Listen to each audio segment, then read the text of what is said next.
at an event designed to make you equal. Because you are number one.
How's that? Perfect.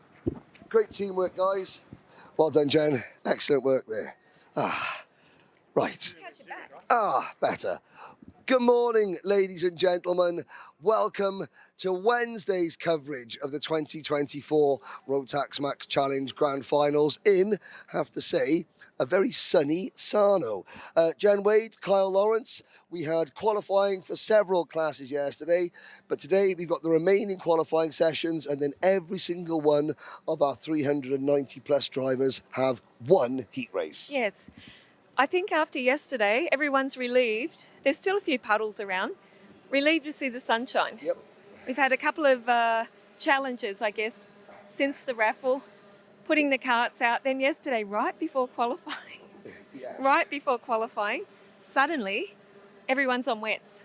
Ramiro declared wet race. We were chatting with him. And now beautiful sunshine for the rest of the qualifying. So a little bit of a change in the program. Yeah, it has been a week of challenges so far on and off the track. But Kyle, once we got on track competitively for qualifying, the Rotax drivers really showed why they're the best in the world. Yeah, look, to see them get those tyres fitted and changed as quick as they could. They had half an hour to get everything done and get the carts on track and ready. Everybody managed to get it done in time. But it made a nice mix for the grid as well. Yes. There were some names we were expecting to be a lot further up than they were. Antil Lakanen being one of them. He's down in 15th. He should be able to move his way through the field. So in the heat races, we should have action aplenty because of the way the field is mixed up should the weather stay the same. We had this in the morning. It was sunny. It was shiny. We thought it was going to be a dry day all day. So who knows what's going to happen later on in the afternoon. Yeah, who knows? I think one thing for the Grand Finals 2024, the one thing you can expect is the unexpected. But as you can see behind us, you know, drivers this morning, that mood, the excitement level continues to rise. A few nerves as well. I know yesterday we actually made a video about qualifying, so everyone can look forward to that later on today. But there was the nerves, stress, adrenaline. They said that getting in that zone, if it's dry, I need a tow because of obviously the slipstream. If it's not dry, I need to be on my own. I need to have space. Yes. Two different strategies. And then most people don't know where to drive if it's a wet track. But now we're back on the dry. Like I say, few puddles, still a little bit slippery. It'll dry out. But again, anyone that qualified yesterday who isn't where they thought they'd be will have to come through in the heats. But today is so, so important. And that was the message, key message. Everyone said qualifying is really the most important day, sets you up for that rest of the week and the racing. Yeah, now, Kyle, you're now one day into your new role, out of the driving seat, behind the microphone. What were your impressions of yesterday, seeing this event from a very different angle? Normally, as you get you as a mechanic or a driver, the only thing you really see is your pit. You see your kart, your pit, and where you are, and you see your, going through the grid and getting to the grid is what you experience. For me, to see it from the outside of the event, to see the family, to see the fans, to see the excitement every time everybody's getting ready to go out, to look at the emotion throughout every other driver, not just yourself, is quite a lot to take in. And I must say, as an event, it's a moment. Everything's a moment. Everything that happens seems to be I know exactly what you mean. And even iconic images, like the sofa is gaining a bit of a fan following. It's heavier than it looks. The big crash helmet we've got here. So today, it's not just the racing that we've got for you. Obviously, the racing and the qualifying is the key things. But then during the breaks, we're going to bring you an exclusive interview that these guys did over the course of the last couple of days with the king of Rotax Grand Finals, Cristiano Magado. We have got an interview with former Grand Finals champion Thomas Dolsamanis, now a member of the Ferrari Junior Formula One Academy, or part of the scouting program. And we've got a very, very special interview with a very courageous young lady from South Africa. When the racing is finished and you see all the highlights packages, we're going to be closing out today's show in 8 or 9 hours' time, back on the sofa, on the stage, speaking to another bunch of special guests. So it's not just the racing. This year, we are bringing you more of the people behind the scenes, the personalities that make this event the best in the world. This morning, we are live on the Rotax Karting YouTube channel and the Alpha Live YouTube channel. From the end of qualifying for the racing, the heat races, we will be exclusively on the Rotax Karting YouTube channel. The live chat feature is still going to be available all day. We really do appreciate all the comments coming in. It was very nice reading them out, Kyle. So many people from around the world being positive, supporting their favourite drivers, their favourite nations. I want to know where everyone's from. So if you are on the live chat or you're watching on YouTube, please say hi from Australia or wherever you're watching from. It'll be really cool because then everyone obviously that's here in the different nations can see, but also we can give a shout out to that team and to the people. It does make a difference, the drivers, doesn't it, Carl? I mean, when you race, when you were racing at the Grand Finals, if you were watching the live stream back and you saw the chat that there were people from South Africa, family members, friends, just people that you may have beaten to get the ticket but are now supporting you, it makes a difference to the drivers. It's actually quite a proud moment, and I like to see, you all competitors back home, you're all racing for that ticket, but once it's received, everybody tends to turn around and support you and get you over there to represent your nation. It's a proud moment. But not only where you're watching from, maybe tell us where you're watching. Maybe you might be sitting at work and sneaking one on the side there on the phone. Well, there were more than a few people doing that. They've actually got it on the monitor or an extra laptop. A lot of the mums and the ladies whose friends are here are also doing that. And they're saying, yeah, we're at work and my workmates are actually watching the live stream. They take pictures and they send it. So it's really cool. I actually got one this morning from some years ago.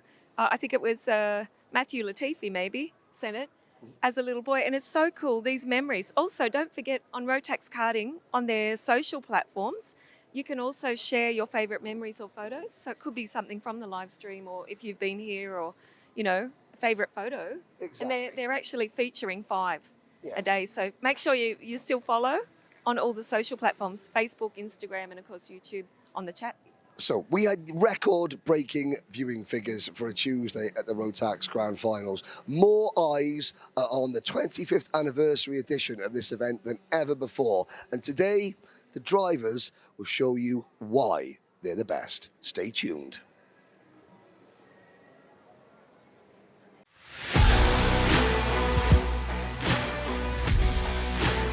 For me, it's about going out there, relaxing, enjoying the first 15 minutes out on track. You put your helmet on, you put in your gloves on, you put all the work in, you're heading out there and you just got to get yourself emotionally worked up to go out there and do the best you can get, because before you know it, it's over and it's another 12 months. This is the most amazing place ever, and just for the first session, wanted to go out there, see how it feels and get comfortable. You have to learn where is the right, where is to the left, and quite fast. I had a lot of adrenaline pumping through my body, and racing against other drivers from other countries, it's amazing, and I love it. This year's been quite good, the 25th running of the World Finals. Yeah, the home of karting in Italy, so what else can you ask for?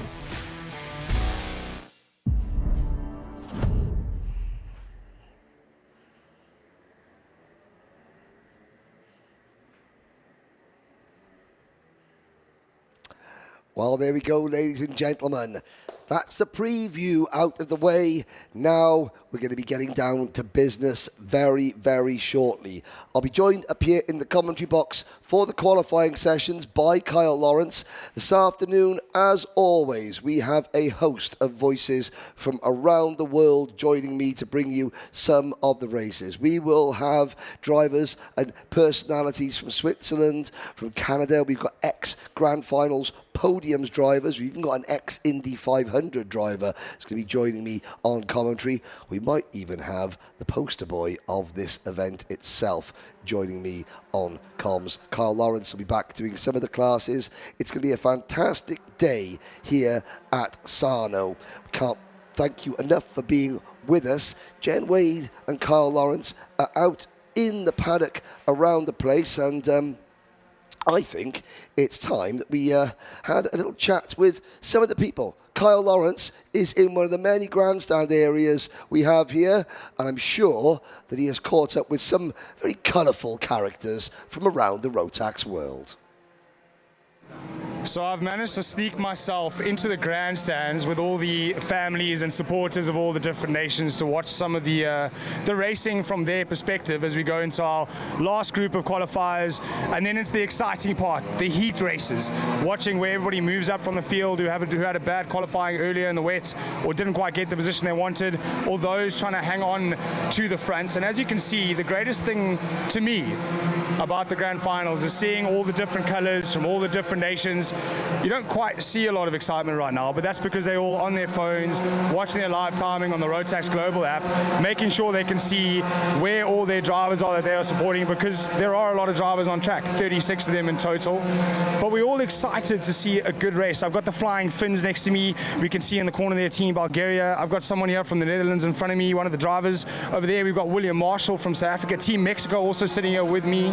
So all the nations all kind of supporting from the grandstands, and I think it just shows the camaraderie in the sport. Not all of them, they were competitors back home, but here they race for their country to support their country. So guys, all of you here on the grandstand, if I can ask you one quick question. On the count of three, we're all just going to show our support for our countries. 1, 2, 3. There we go, guys. And well, let's go back to Jen.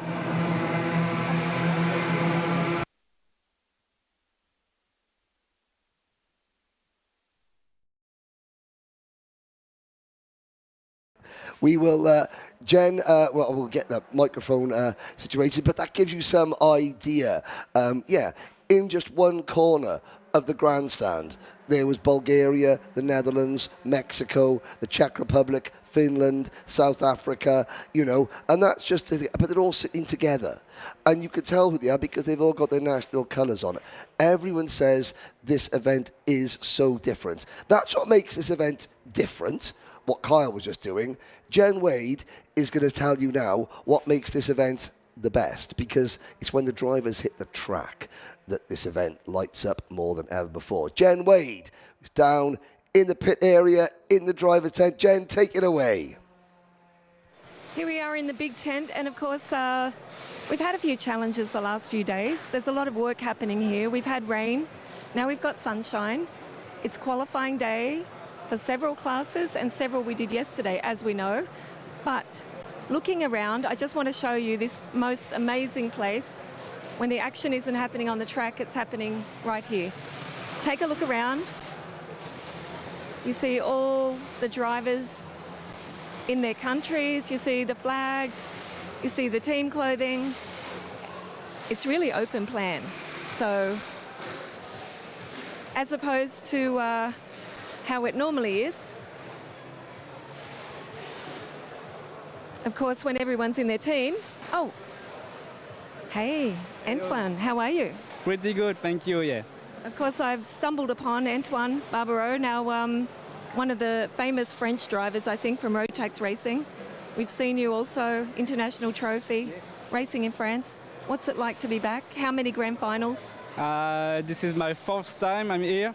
Then pretty good, we are not stressed at all, and we are pretty focused for the qualifying.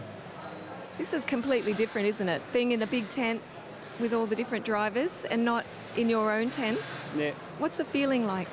Yeah, it's a good one because there are a lot of drivers here and we all enjoy to be here and we see it and it's pretty good to be here and not alone in our tent. And we enjoy talking with the other drivers, the other teams from the other countries, and it's pretty good. Now, at the end of the week, usually you swap your team shirt with other teams. Have you seen any team shirts that you'd like to swap with your friends? I didn't focus on it for the moment, but I think USA or UK are good ones, then why not? Yeah, why not? Because everywhere we go in the world, we see everyone's wearing different shirts. But you're right. Today, focus on what's important. And what's important today? This is qualifying, and the goal is to be P1 and start the qualifying in first position. Yeah. And we know you can do it. Yeah. So stay focused, eat your lunch or whatever you're doing. Thank you. We'll let you go. Thank you. Thank you, Antoine.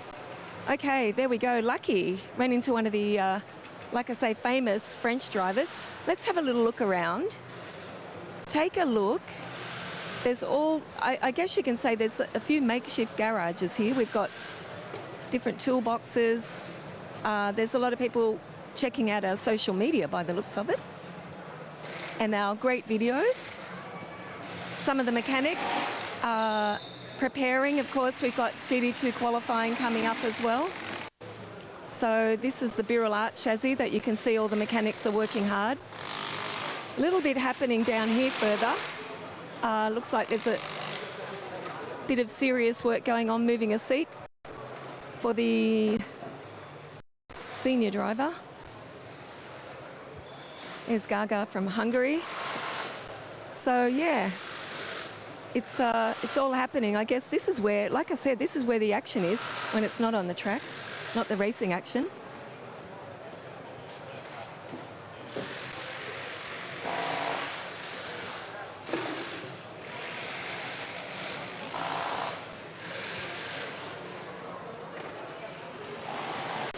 Yes, so, and up here, if we look, I'm just going to have a look on the big screen. I don't know if you can see that. But yeah, we've got the live timing, we've got the big screen with the live stream as well on the other side of the tent. So it keeps everyone up to date. What's happening there? Looks like that session's just finished. So best lap, Julian Rivera. Oh, Julian. Let's take a look. Who else we've got here that we can say hi to?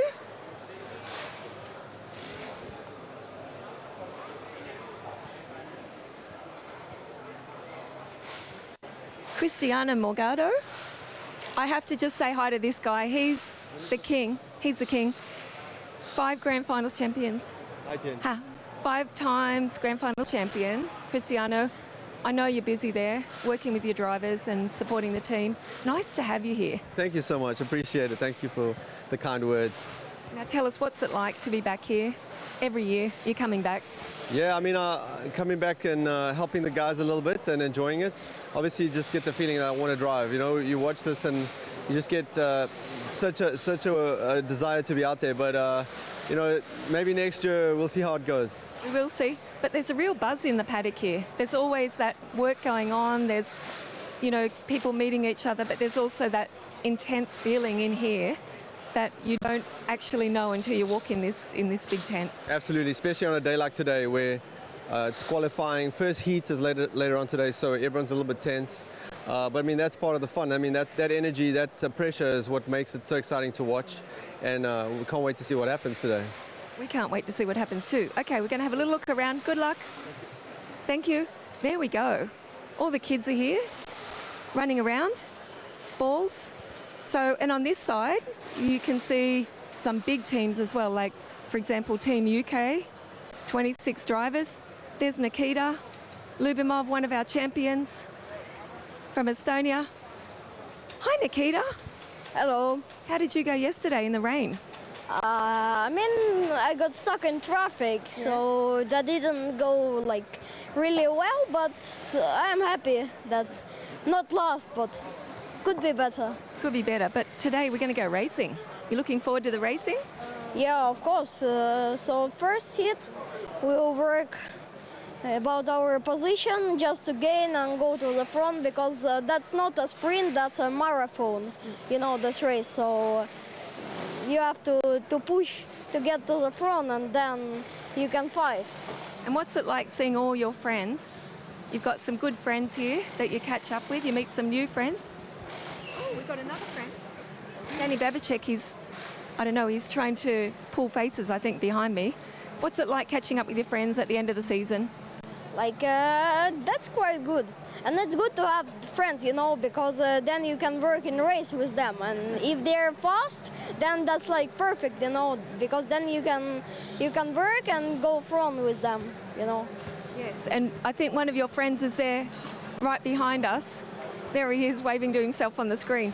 Danny Babicek almost made it. Fastest in your group. Good drive, man. Thank you. How are you feeling today? Excited. Excited, you're eating. I know you're eating. Yes, Marco, you should interview him. Yes, all your friends are all around. Here he comes from New Zealand. Hello. Hi. You want to say hi to anyone at home? Clay Osborne. Hi, Clay Osborne. Anyone else? Nah. They're asleep. They're asleep now. Yeah. Okay, good luck. Thank you. So yeah, the kids are actually running this show. And there's Axel Sarniala, another champion here from Finland. Hello, Axel. Hello. How you feeling? Yeah, all good. Yeah. Ready to go? Yes, for sure. What do you think chances are today? Pretty good. Pretty good. Pretty good, I reckon they're pretty good as well. And good to see you doing a bit of cleaning. Yeah, for sure. Need to help the people. Yeah, I think your mum would like that at home too if you do a bit of cleaning. She's always saying you're never there actually. You're always off karting. Yeah, that's true. Okay, we let you go. Good luck today. And here's the kids with the ball. Who's this? Who have we got here? Oh, hello kids. We got Robin. Yeah. Hi Robin, Robin Raikkonen. And who's your friend? Ellis. Oh, he doesn't want to talk to us. No, he doesn't speak English. He's A little bit. A little bit. But he's from Finland. Are you speaking Finnish? Yeah. Oh, okay, so that helps. Yeah. Are you having any fun? Yeah. Yeah. Yeah. What's the best part so far? What's been your favourite part? I don't know. Driving? Yeah. Yeah, I think so. Okay. Well, we're going to say good luck. Nice to see you. You got your ball. Everyone's got a ball. See you. Okay, yes, like I say, the kids are running the show. Okay. There's all these famous people here walking around. Some not champions, but it's unbelievable. I mean, I could just get lost in here forever. I don't actually think I have to go anywhere. I'll just stay in here today. Here comes one of our media girls, Kirsty. Hey, one of our team media people, Team UK. Yeah. How are they going? Yeah, good. Yeah, it kind of played into the hands of some of the drivers yesterday, but it's dry again today. We've got juniors, seniors, DD2 today, so yeah, it's been going good in both the wet and dry. How can everybody keep up to date with what's happening? Throughout Instagram, Facebook stories, I'm updating a lot of the drivers, and Team UK are keeping updated as well, so yeah. And on Rotax karting, I know there's lots of photos, also on the Grand Finals website. Yeah, there's everywhere. Every time I open Instagram, it's everywhere. So no, it is everywhere, isn't it? Yeah. Started last week, the week before. And it'll continue up until Christmas. And you're up in the media room sometimes, I guess, sitting next to me, actually. Yes. I don't know, we've never seen each other there, but I know your name's on the table. Yeah. But it's good. Yes, really good, really good. Hot now. I've just changed from my trousers to my shorts. Yes. It's hot, sunny, it's going to be great racing, good qualifying. Yeah, it should be really good. Fingers crossed. Yeah. Okay, we let you go. Thank you very much. She's a busy lady. So, yeah, here we go. So, yeah, I can stay in here forever, I think. What's happening here? The sun's shining. But I think I'm going to go grab some lunch. So, quickly before the qualifying, we're going to see you later. And I'm going to send you back to Henry, and Kyle is going to be out there as well. See you in the pit lane. We're going to chat with the champions who are coming fastest in their qualifying.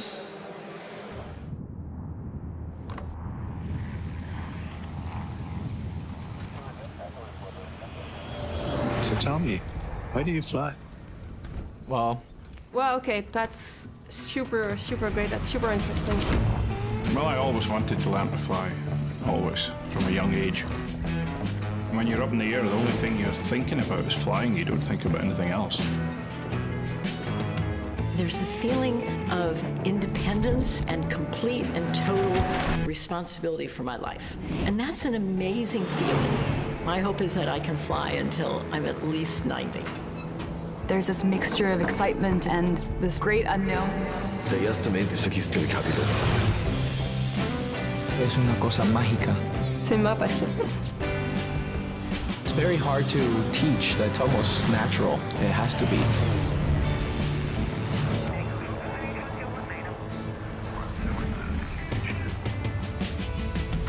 Everybody's special, and most pilots are really good guys and helpful and honest.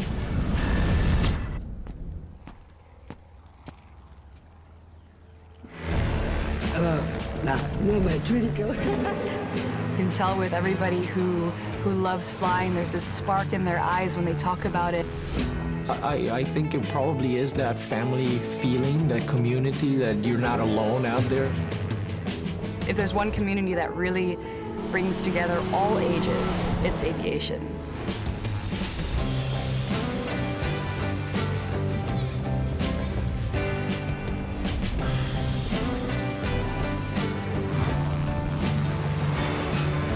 You sure you don't want to keep talking about planes?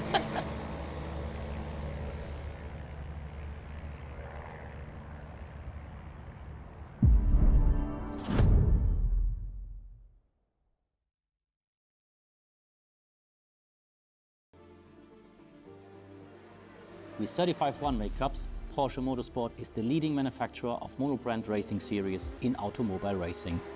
The central maxims are safety, equal opportunities, and affordable motorsport at the highest professional level. Coupled with the highest level of technical customer support, including worldwide and fast spare parts supply, as well as top marketing, Porsche Motorsport offers its customers, from motorsport beginners to professionals, a wide range of excellent racing platforms worldwide. At BRP Rotax, we feel that the one-make series that we run with the Rotax Racing, the karting itself, is very much in line with the Porsche Racing, and therefore it's an easy transition for our drivers from one to the other. We've produced a lot of champions coming from Rotax Racing into the Porsche series, which is spectacular for our future.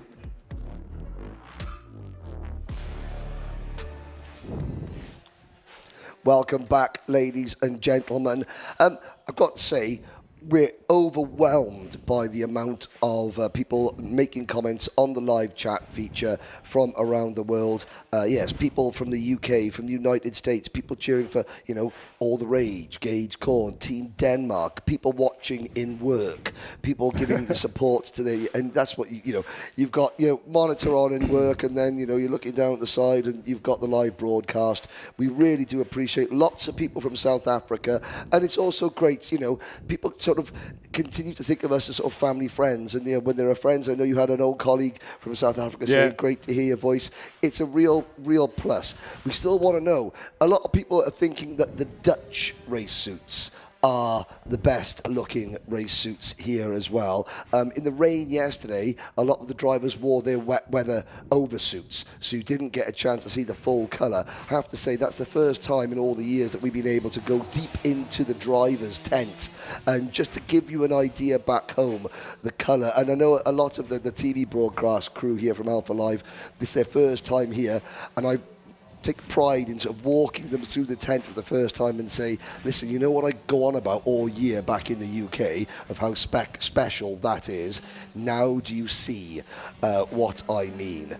That's not a great look. That's Mount Vesuvius, ladies and gentlemen. Earlier on, you could see it all very clearly.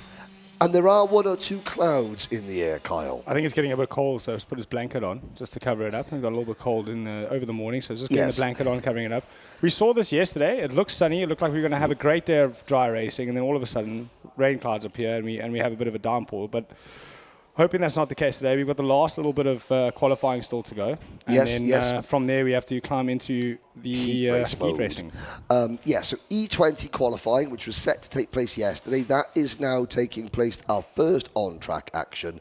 And then we will have the qualifying sessions for juniors, for seniors, and for DD2s. Both grids, all those 3 grids split into two separate grids, 36 in each. But I tell you what, Alpha Live have brought the biggest crew they've ever had to this event. And it's only fair, I think, we have a little look around this facility. So, looking at the start-finish line, you've got timing and scoring building on the right-hand side.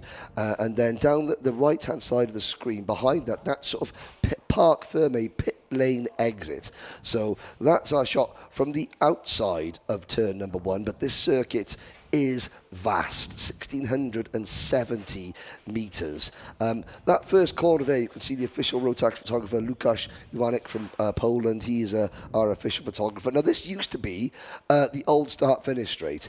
It's now the long run down to turn number 2. You can see the old, well, the tarmac there on the left-hand side of your screen. That used to be the Parc Ferme area, the old commentary box and grandstand and what have you. Turn 2, that's going to be tricky. And then this is this flip-flop section back through towards turn 5. Yeah, look, turn 2 was definitely the corner that it looked like everybody was struggling with this morning. A little bit of puddle there. Water tends to stand there. But this sector here, as we go into turn 5 and 6, this is where it gets important, because now this turns into your run down the back straight and into what I think is probably the most prevalent passing place we're going to see on the circuit today. Yes. Now, the run down towards what is now turn 7, it used to be turn 2, all the way down here. That's one of the iconic images from Sarno, the racetrack. There's the braking zone for turn number 7. We are going to see an awful lot of passing into there. But from there, you go into quite a fast-flowing final sector, I think, out of turn number 7. Turn 8 is, it's a bit of a nothing corner. Yeah. It's a setup corner for turn 9 and then turn number 10 here. Out of that, the final complex as well. We saw a lot of activity, a lot of curb use through the final sector as well. I think this final sector here is what's going to be important in qualifying. This is your run out of 12 down the main straight. It's the 12 and 13, the longest straight on the circuit. It's going to take you over the start-finish line through turn 1 and on into turn 2. So this sector here, because you're looking there at turn 12 in the foreground, is going to have to be on the power early. Get the cart to open up as soon as possible. You don't want to strangle the cart by giving it too much steering input. And then you've got to do the same through 13. It's a flat-out corner, but you don't want to give it too much steering input to slow the vehicle down. So there you can see the curb. That curb, we saw some using it in the rain. I don't think in the dry it's going to be used too much. And, of course, that's a completely new part of the track. Is there going to be enough time for a driver, do you think, to come out of that final corner and get a slipstream and drag race past on the way to the line? Certainly not in the faster classes, but maybe micro and mini. But also, don't forget, the E20s have a boost button. So if you've saved that for the final run on the last lap, that's something that can be used out of there. Okay, ladies and gentlemen, the E20s are about to go out. Qualifying is back underway. So, 6 minutes of qualifying for our E20 and E20 Masters drivers. They're all mixed together. The E20 senior karts, they are the ones that numbered in the 600s. The Masters drivers are the drivers in the 700s. Now, I have driven one of these karts, Kyle, and rumour has it that Rotax is going to be putting you out in one after this event to give more of an impression of what this kart is, because I haven't driven for a long time. They are very fast, very fearsome pieces of kit. Yeah, the one thing we also take note of is during the practice sessions in the race, they'll be running at 80% power. In this session for qualifying, though, turned all the way up to 100. Really? No, that is something new. So they have a boost button on them, and having driven one, I can say you really do feel the boost when you put it on. It's one thing. Now, we do have onboard cameras this year. We've got 602, Spain's Raul Vargas is our camera kart. There's the 700 kart. So there you can see the onboard camera. Raul Vargas going through turn number 7. I tell you what, Carl, as a driver, take us round a lap. Well, we're going to go through this little flick-flack section here. It's not much of a corner, but this is where you need to move over. You need to get over, get a turn into the apex on the power to get the run through this next sector to take you down to what's going to be, what I think, one of the most important parts of the circuit, getting through here and getting the kart out of here as soon as possible. You don't want to strangle it. Nice smooth on the steering wheel. Gets the smooth turn through. Now this is going to give him a good run down the straight. The decision here is going to be head down to get the aero. Is he on the button? I didn't quite see it. Flat out through turn 1, down into the braking zone for turn 2. He's looking very, very strong at the moment. Nice and late on the brakes. And managed to get that kart turned in beautifully. And the beauty of that, you know, the onboards with the e-karts, you'll be able to see when the drivers are using the boost, which is something that we've never been able to show you before. There is one of our masters, the 713. That's Peru's Johnny Gushikin, moving off the side of the circuit, and the 601 of Junior Johnson, rear bumper is loose on that car. He's actually fastest at the moment, so he's going to be hoping that that rear bumper doesn't completely come adrift. And of course, Sweden, extremely successful. A lot of e-kart racing takes place in Scandinavia, in Sweden. They have won several grand finals titles in this category, but it is Thailand who now head the charts. In fact, it is Siri Kong Siri, number 606 from Rotax Team Thailand, who is now top. Number 617, Maximo Castro from Uruguay. There he is, just being passed by the 609 kart. That's Robert Shopian from Germany. So Thailand lead Uruguay, lead Sweden, Portugal, Switzerland, Germany, and Romania. We've spoken a lot about that boost button as well. The one thing we haven't explained, though, is you've got it for 30 seconds. Yes. And it's a 5-second burst. So you can only use that button every 35 seconds. And at the times that they're doing at the moment, you're only getting the use of that button twice a lap. Okay, so run that by me again. You can use it for 5 seconds, but then you must give it a 30-second recharge. Correct. Okay, so you can use it twice on this 1,670-meter circuit. Now, Siri Kong Siri is still fastest. Junior Johnson in the Swedish 601 kart, as you can see it there. Who was that pulling off at the side of the circuit? It was one of our master drivers. We did call him out earlier when he went off. It doesn't seem like he's managed to get the kart going again. He is out and walking away. But Junior, though, getting stuck up behind here on what may be one of his last flying laps. So if he's going to get a move done and get a move past to try and set a time to beat Konsiri, he's going to have to get it done very, very soon as we go back now. Ooh, early on the brakes there. That is, 6:05. That's 6. That is Nicholas Casarino. That is Hector Ramirez stepping away. Hector Ramirez, he is our oldest competitor here. I believe he's 67 years old. He qualified for this by winning the E20 Euro Trophy. Incredible. He has a track in Chile, a very CIK certificated track in Chile. Chile have got their biggest team ever here.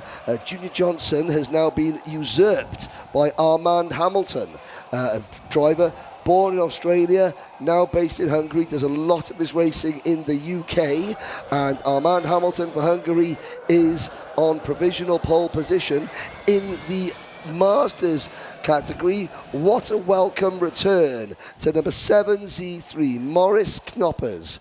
He is representing the Netherlands, although he's lived out in the UAE for a long time. His son Sem has qualified for the grand finals the first time, and it's been at least 10 years since Maurice Knoppers raced in this event, but he's come back in the E20 Masters class, and he is fastest. So, checkered flag out. Armand Hamilton, 6:07, has done a best lap of 61.472 seconds, just 200ths in front of Kong Siri, Castro, Johnson, Carvalho. Anybody on a quick lap you're noticing there on the timing screens, Kyle? No, nothing at the moment. Not seeing any purple sectors from any of the drivers behind. So it looks like Hamilton may stick on that provisional pole for the rest of this session as they all cross the line to finish it off. Junior, though, he was one of the quickest throughout warm-up. Yes. So maybe that loose bumper. Oh, you could hear it hampering scraping. You could hear it scraping along the tarmac there, but it didn't completely disassemble itself, as it were.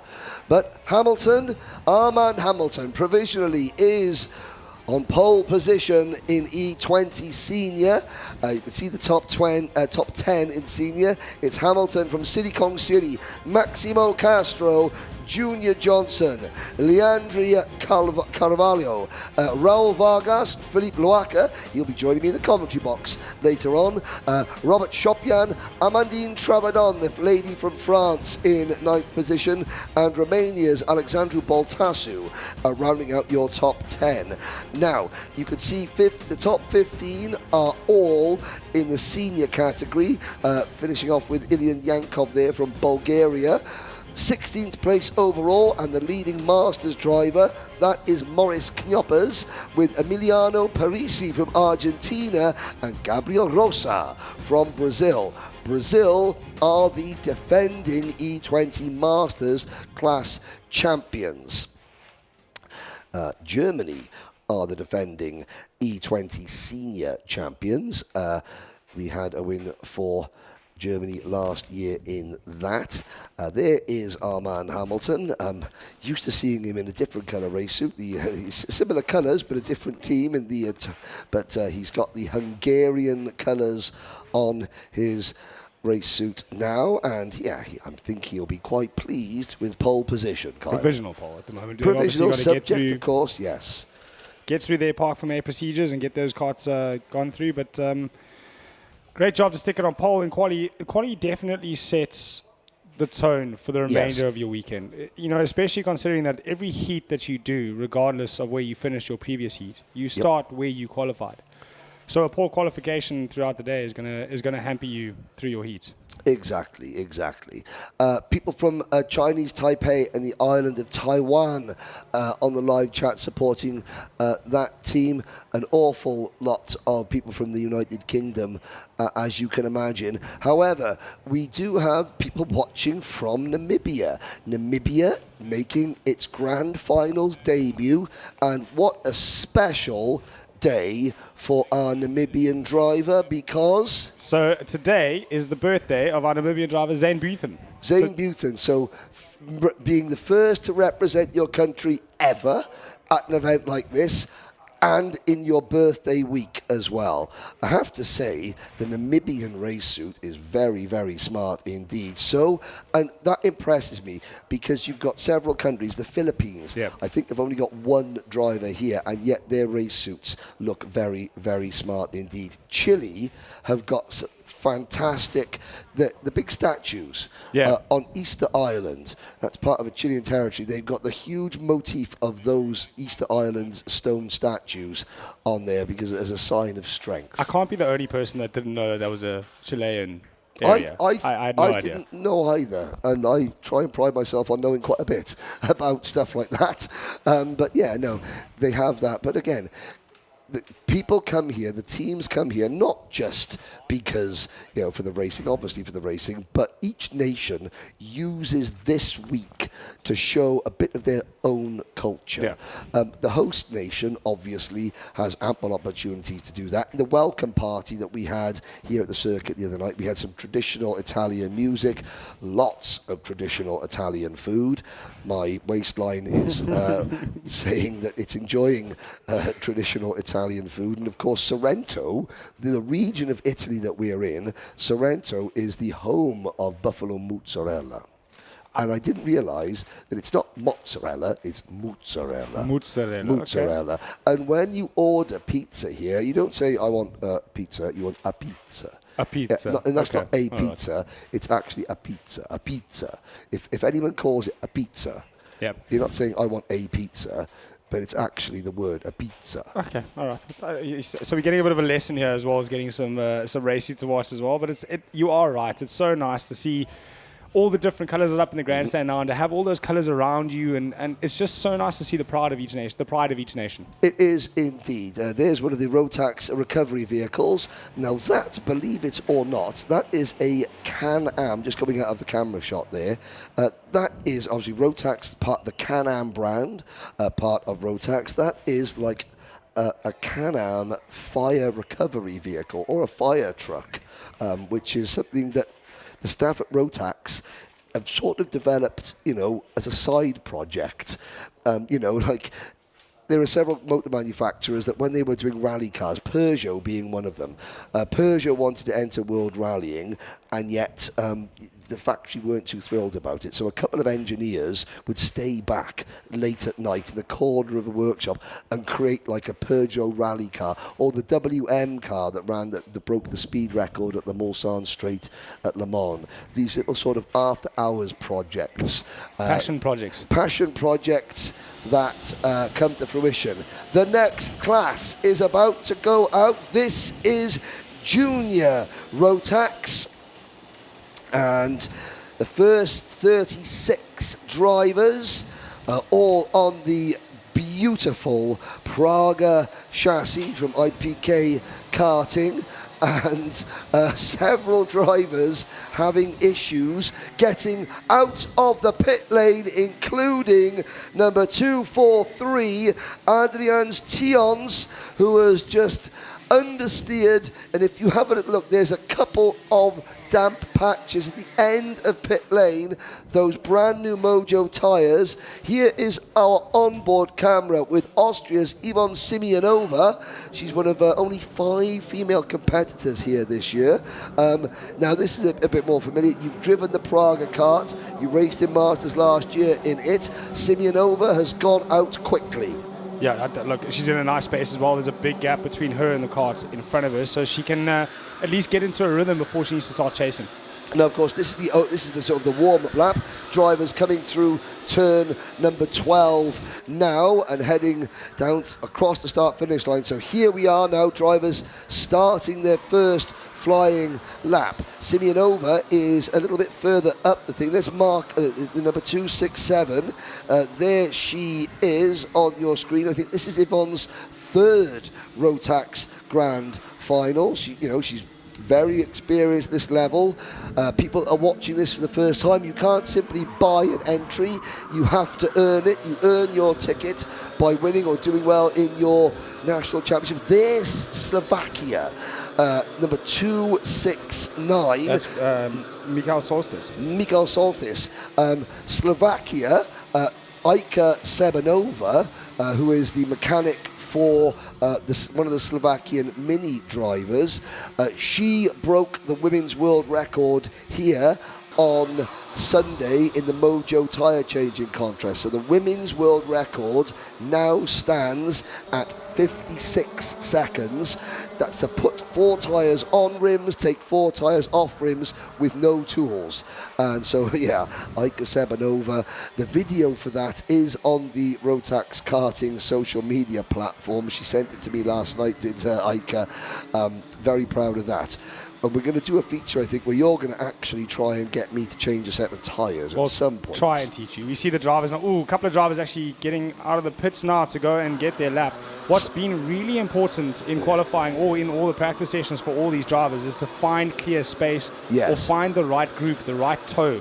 So a whole bunch of drivers, I think at least 15 or 18 drivers have just come out the pits now to get going for their qualifying with only 2 minutes and 40 seconds remaining. So they're banking on one hot lap, basically. They're going to bring their tyres up to temperature.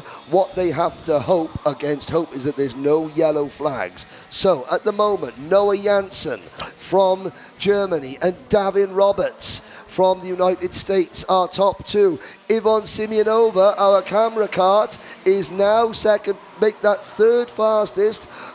Kjellerup from Denmark. A lot of support for Matthias Kjellerup in kart 209, and this is the problem. That is a mess, and that is why Ramiro Brito, our race director, actually stopped some of the practice sessions in seniors, because nobody wants to be at the head of the train, and these drivers are about to ruin qualifying for the rest of the field that are going round minding their own business. And I'll tell you something now, there are some top drivers in there who are about to see their grand finals chances of victory get a lot harder, because they're only going to get, and look at that, all those drivers that were just out there on a fast lap have had it ruined.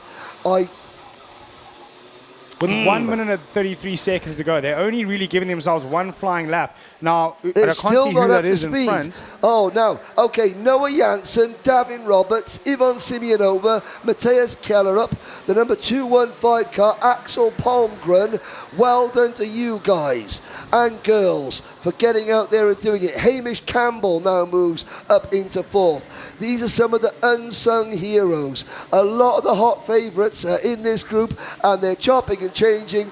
They have, I can't use the word, they have made an error.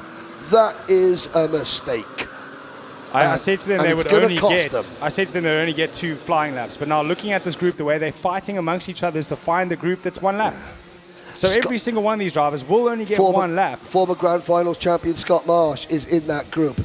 Bran van der Weyken is in that group. Alois Girardet is in that group. Cole Medeiros is in that group. Drivers that we were thinking could be contenders for the victory, and they're still, 30 seconds to go. They're going to get that 1 lap in. They are going to get that 1 lap in. Some of them at the back, they flood across the screen.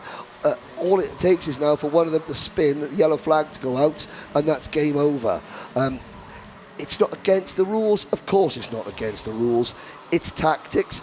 This sport is all about tactics, especially when you have equal equipment. You have to think outside the box. They're obviously strict on the regulations, the adjustments you can make, but it's something that personally I think, it's not that I don't like it, I accept that it's a tactical part of racing. I worry that at some point they're going to have a driver on a flying lap, and suddenly there'll be a driver in front of him going at about 2 miles an hour, and that will be the problem when that collision happens. The checkered flag is out. Noah Janssen, Davin Roberts, Ivan Simeonova, Hamish Campbell, Matthias Kellerup. There's your top 5. Are anyone going to change? Girardet goes fastest for France. We have a little look. Janssen still second. Any of these? Alois Girardet in cart number 245. He just about managed to get across, but I tell you what, Janssen, well done. Let's have a little look. Who else is coming across the line? Who's the last driver? And going through turn number 1. There you go. Worked. It has not worked. Alois Girardet from France, pole position in group number 1. We'll get a time check on that. And I'm going to say number 231, Germany. Great result for Germany. Noah Janssen second. For Team USA, Davin Roberts. This is the first week that Davin Roberts has ever left the United States. He had to get a passport just to get here. P3. Well done, Davin. Ivan Simeonova, Hamish Campbell, Marco Manson. Good for the Antipodean Brigade, Australia and New Zealand. Matthias Kellerup, Jour Avril from France, Pedro Alves de Lima, and Sweden's Axel Palmgren. You think, that's a bunch of strange names at the front. Well, you're correct. This is the group that I think shot themselves in the foot. Connor Clancy, Scott Marsh, Kai Clark, Lewis Goff, Noel Zack. Now, Michael Soltis. Okay, it's not a terrible mistake. It's not a disaster, but it's a warning that it doesn't always work. And this is the first group. There's 36 other junior drivers and their mechanics on the grid now, and they'll be looking at some of those big names down the yard, and they'll be thinking, do you know what? This is our real chance to get ahead of the competition. They'll be changing their tactics on the fly, I think. You're going to have to. I mean, there's too many drivers and not enough space on track to get that all done. And a lot of these drivers are aware now of that tactic. They've been to a couple of World Finals, they've been to a couple of events or international events, and they're aware of the tactics that are used in qualifying to ensure that they don't give slip to other drivers. It's not so much looking for a slip for yourself. It's more looking to get a slip from another driver and hamper anybody else from getting a slip from you. That's what they're trying to do by doing that. I said I understand it. It is tactics, and I do like a bit of tactics, but in a 6-minute session with that many karts on the circuit, there's Ivan Simeonova just looking up there saying, shrugs of the shoulders. You've got there's Seung Soo Park from South Korea. There's our deputation from Greece. Now this gives you guys and girls a chance at home to have a look at some of the race suits and decide what you think is your favourite. I'm a fan of that German suit. I must be honest. I do like the white and the colour contrast with the yellow and the red and the black. And of course, then you look up, and again the flags over there. There's Santa Fe. That's Argentina for Zavala. Everyone over, even the mechanics and the parents, the family members, everyone adorned. It is the Olympics, and as we look up the queue, there is, who's that we're looking at, the number 269. That is Slovakia's Mikhail Soltis, who qualified a little bit down the order. The number 263 kart, that's Lucas Hernandez from Chile. Now, that could be an idea to try and see the Chilean race suit with the statues on the front of it. Is absolutely outstanding. There's Alois Girardet. There he is, just on our camera. And Alois Girardet. There's Kai Clark from the United Kingdom. South Africa, William Marshall. It was a good day for South Africa yesterday. Not so bad today. The 21st, I think, was the top South African, Luke Hill there. William Marshall, unfortunately, caught out by that group. He was trying to go with them, so that didn't quite work out. So top qualifying junior, Luke Hill from South Africa. Just looking there again, people on the audience also a little bit sort of not confused, but that you see it occasionally in Formula One at places like Monza where everyone wants to stay in the queue. Well, that's in karting all the time. There's our 2022 Junior Rotax Grand Finals champion Scott Marsh. There's Davin Roberts, top 3 for Davin. Great effort for the driver from North Carolina. Davin's dad used to work for a lot of NASCAR teams. So Davin's used to go around in circles, but now he's got to go left and right as well. There's Team Poland. I think that would be Franek Sulima. He got his ticket to the Nordic Championship. There's Kai Clark. That's Lewis Goff. Kai Clark we saw earlier, and there's the Team Romania race suit. There's the Team Chile t-shirts on the right hand side with those fantastic statues, and really a cornucopia of colour. But it's the next session now out on track, and what's gone on there? Bit of confusion. Looks like we got a same situation, Kyle Lawrence, as you have. No, and that's number 270. And that's going to be a problem. It's very slippery. They're bailing at the end of the pit lane. The 270, that's the 220 and the 224. That is Federico Solanes Prieto from Uruguay. The 270 car, that would be William Coury from Lebanon. And the 220, that is, the other driver involved, I couldn't quite see who it was, the 224 possibly, Francisco Figueroa. Some of the drivers that you would expect to be a little bit further down the order, going out first, and just too fast at the exit of the pit lane.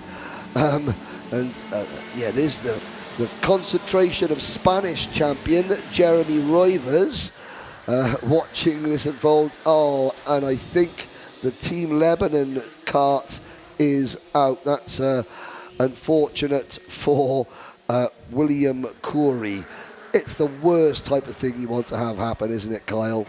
Look, I got lucky in Bahrain when I did it and went off the circuit because the pit lane just went into a bit of grass and I came out of the other side, so I got lucky. But these tyres, when they come out the plastic, they've got a grease coating on them to preserve them until they are used. And you need to be a little bit careful with them. They are very slippery when you first go out. Add to a couple of puddles in the pit lane and a very tight exit. It's a bit tricky. Yes, and I think 3 drivers caught up there. Sadly, one of them goes no further. It is still damp at the exit of pit lane. Now, the drivers that have gone out, we're going to see a complete rerun But this of is what a we group saw now. early. This is at least a group. They're out. They're not on their own. Or they're coming through turn 1 now. A bit of moving and shaking as they come through, but they're just settling in. But they've got time to. They've got 3 minutes and 20 seconds. Yeah. Get the tires warmed up. Get everything going. Settle into a rhythm, and you can maybe get 2 or 3 laps. And you don't end up with a situation where you're the last one out and you can't quite find any clean air or the right kind of slipstream. No, exactly, and there's a huge bit of clear air on the track. A large group of drivers coming out now. It seems as though lessons have been learned. They're coming out a lot earlier than what they did before. I think a good 30, 40 seconds before.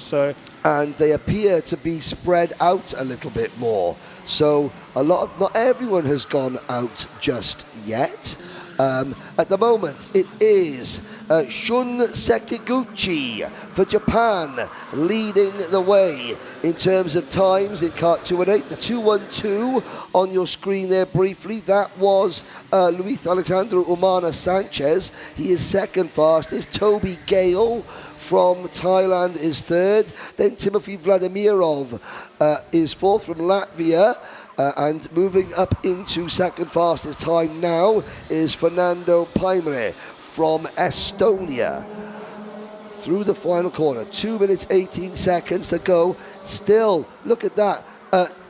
Drivers not gone out yet. Still not out there. Haven't seen Isan Seng from Chinese Taipei and then Taiwan. The Italian drivers have not gone out. Lorenzo Giacinto, Matteo Natino, Jacob Ashcroft isn't out there. Oh, now they're all slowing down again up at turn 2. Here we go.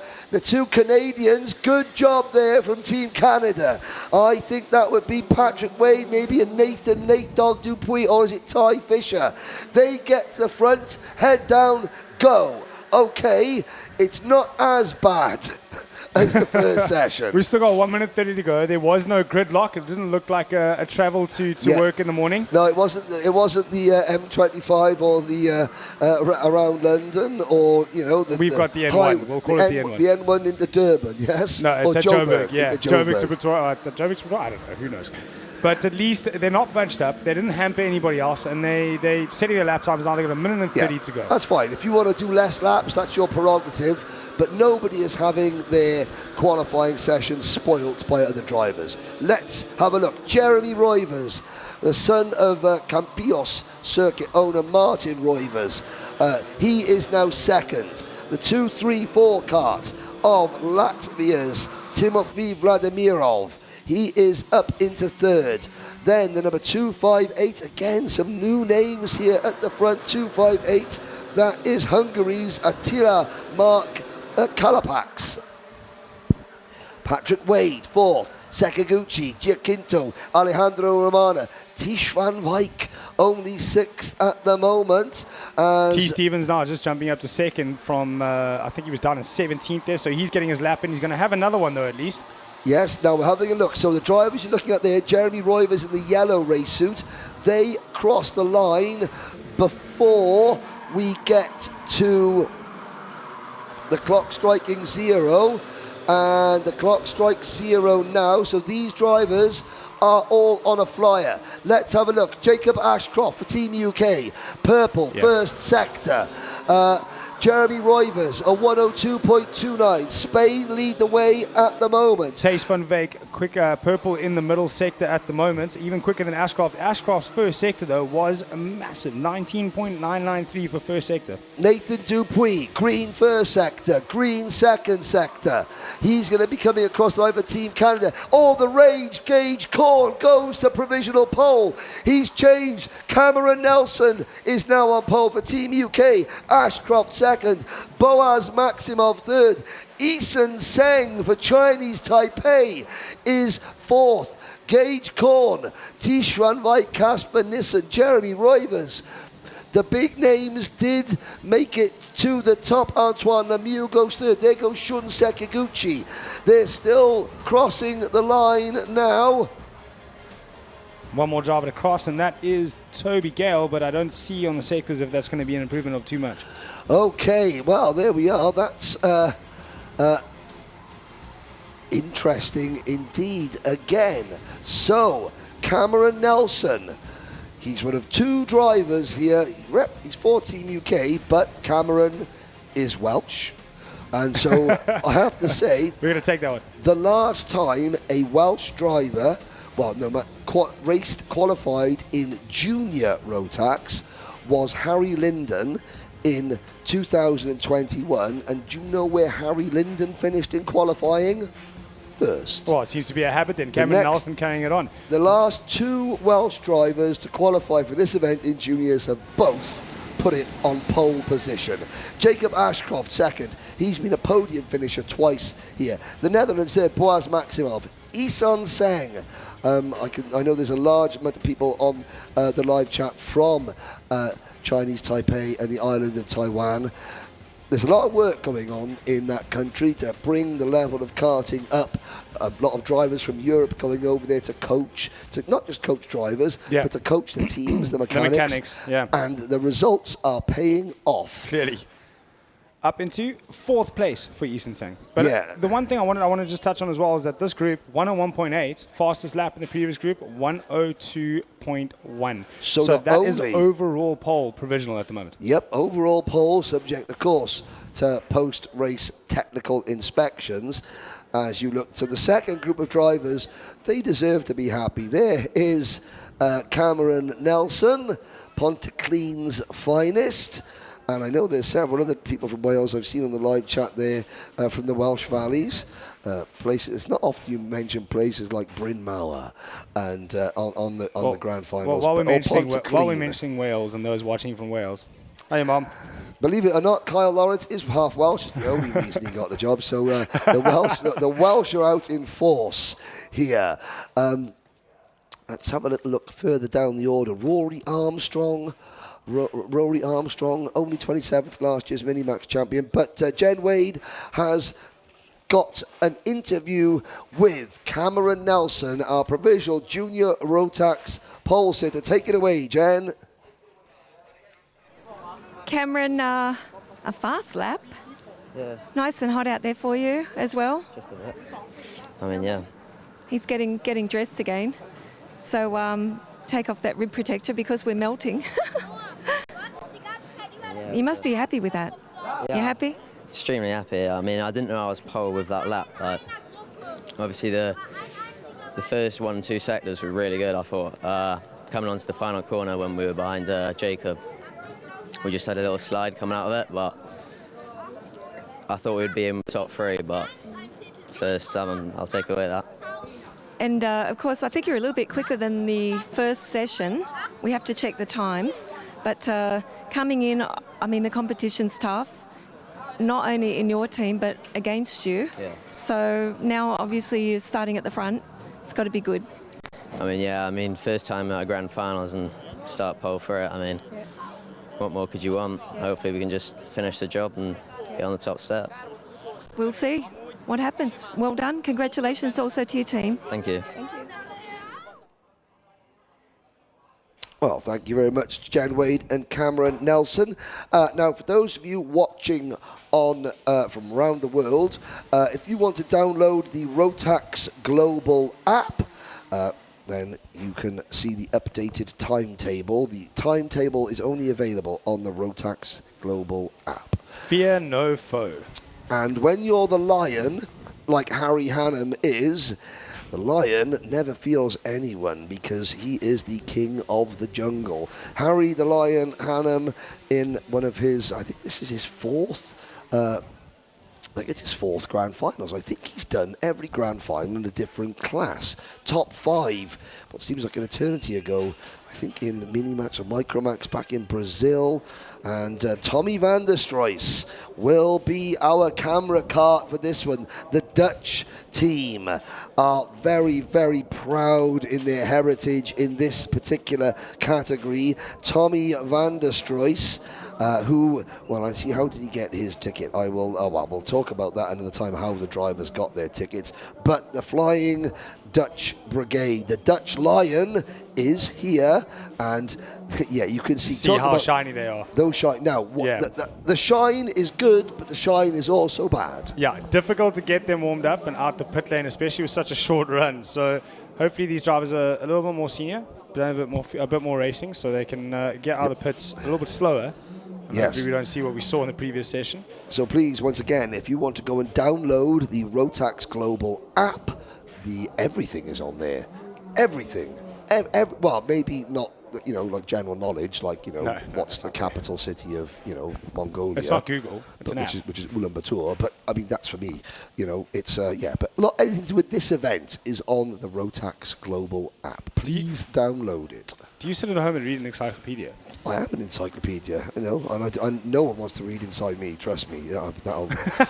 Harry the Lion Hannum, there he is, Team UAE, the United Arab Emirates. We've got, the deputations here, the Al Ain Raceway, the Dubai Kartdrome hosts the Dubai Rotax O Plate in January.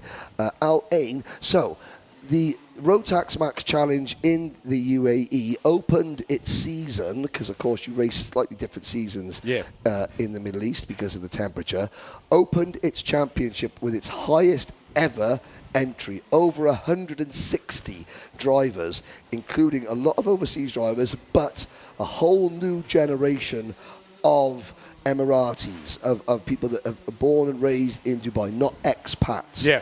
That's a tremendous amount of work has gone in by the likes of Guy Sheffield and Tony Kakati at Al Ain Raceway, by David Bright and his team at the Dubai Kartdrome.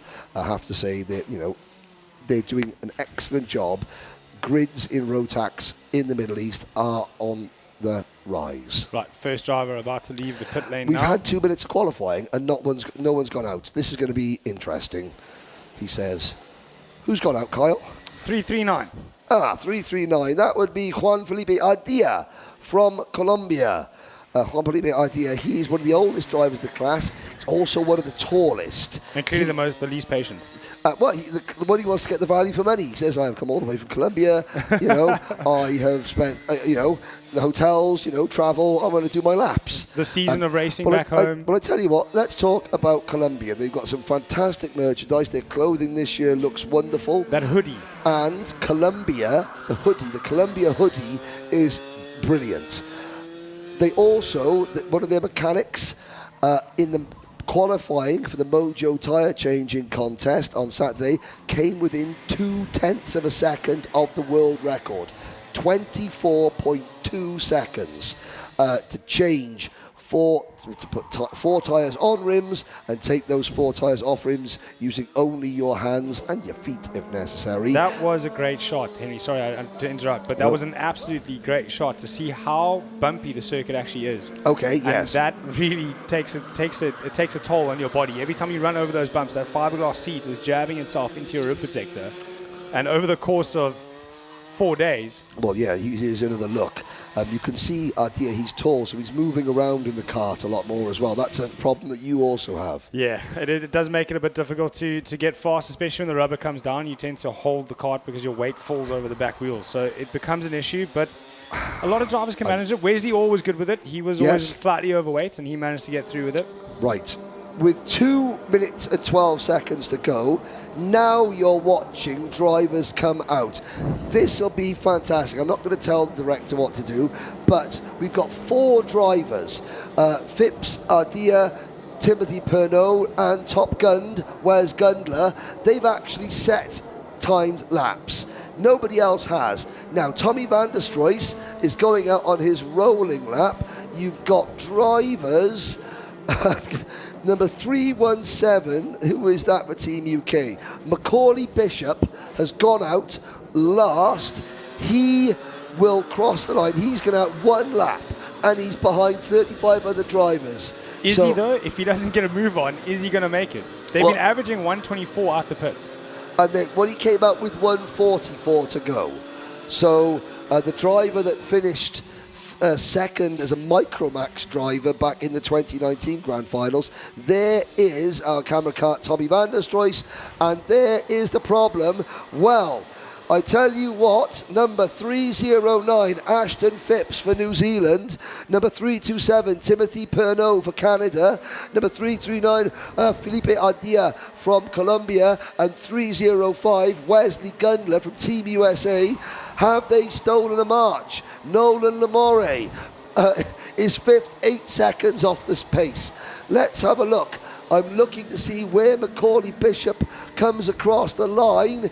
He crosses the line with 30 seconds to go. He gets one lap.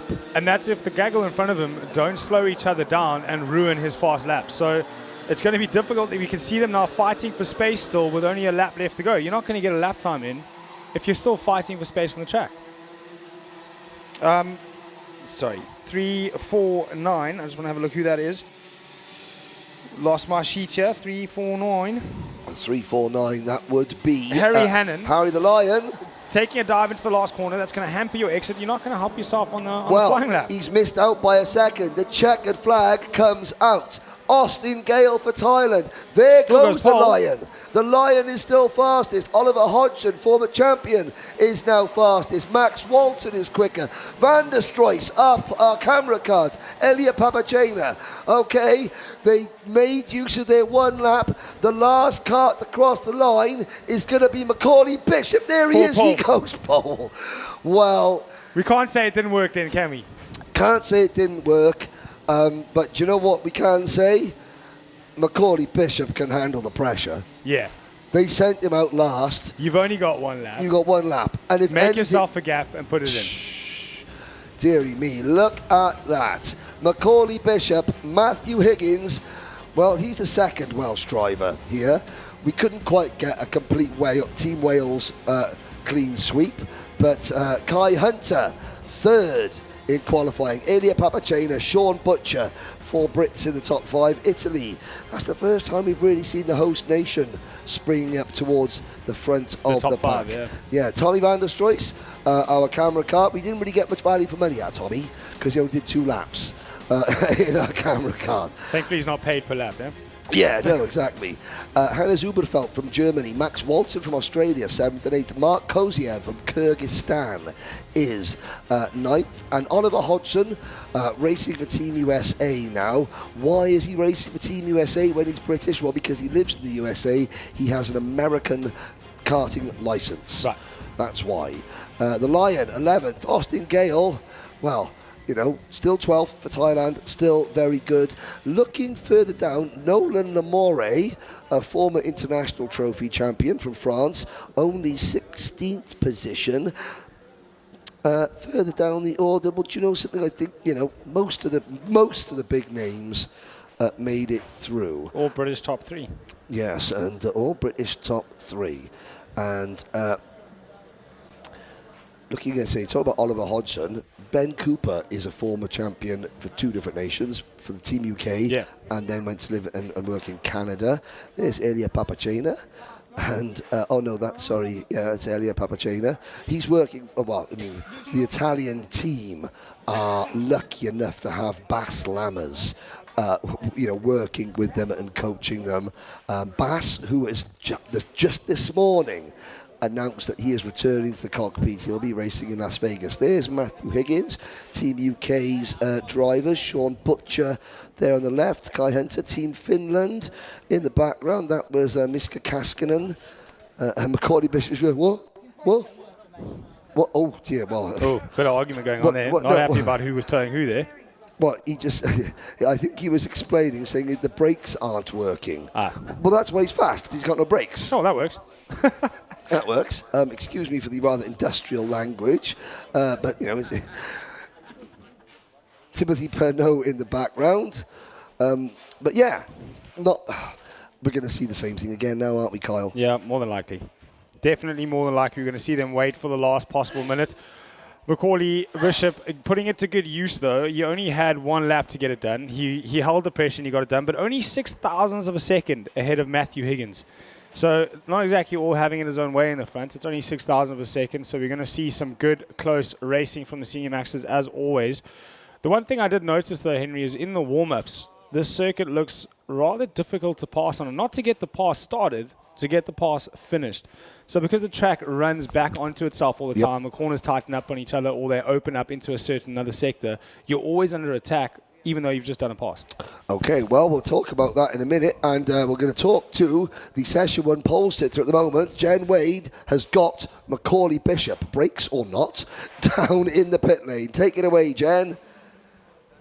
Macaulay Bishop, pole position, congratulations. Yeah, right. My brakes weren't working properly, if you couldn't already heard, but yeah, just not the greatest position. Yeah, just a bit too far away to get the toe, and also the brakes weren't working, so I wasn't very happy with the lap, but somehow I managed to blag a pole position. Not very happy with the lap. There was a bit of discussion going on here between Team UK. What was happening there? Well, they was just like asking me what was going wrong in the corners, and then I just told them straight up that the brakes weren't working. Yeah, it's pretty straightforward. They just wasn't working as well as one before. But no, it was all right. I'm happy with the pole position. Congratulations. I think it's a great start. We won't interview you too much. We'll save your voice, but we'll be catching up anyway during the heats. We're going to see you back on track later. Yeah. Thanks very much, Jen. There is a look at one of the grandstands here, which is filling up nicely. You can see the foreground there on his phone. That is Mike Chalk, who is the dad of last year's Micromax Grand Finals champion, Jensen Chalk, who is here with Team UK again. You've got a large group of Canadians. We've got 2 Canadians coming into the commentary box. Autumn Fisher, a senior Rotax driver. She'll be doing the junior Rotax races with me. Zach Cleman-Domello, who is a former senior Rotax podium finisher in the Grand Finals and an Indy 500 driver. He's back here working with Nathan Dupuis, and he'll be commentating on the senior races. Kyle Lawrence will be joining me for E20, for Micro, and for DD2 Masters. Yeah. We have Philip Luaka from Switzerland will be commenting on the DD2 race, on the Minimax races, and between Italy's Filippo Laghi and Australia's Scott Howard, we're going to do the co-commentary for the DD2 class.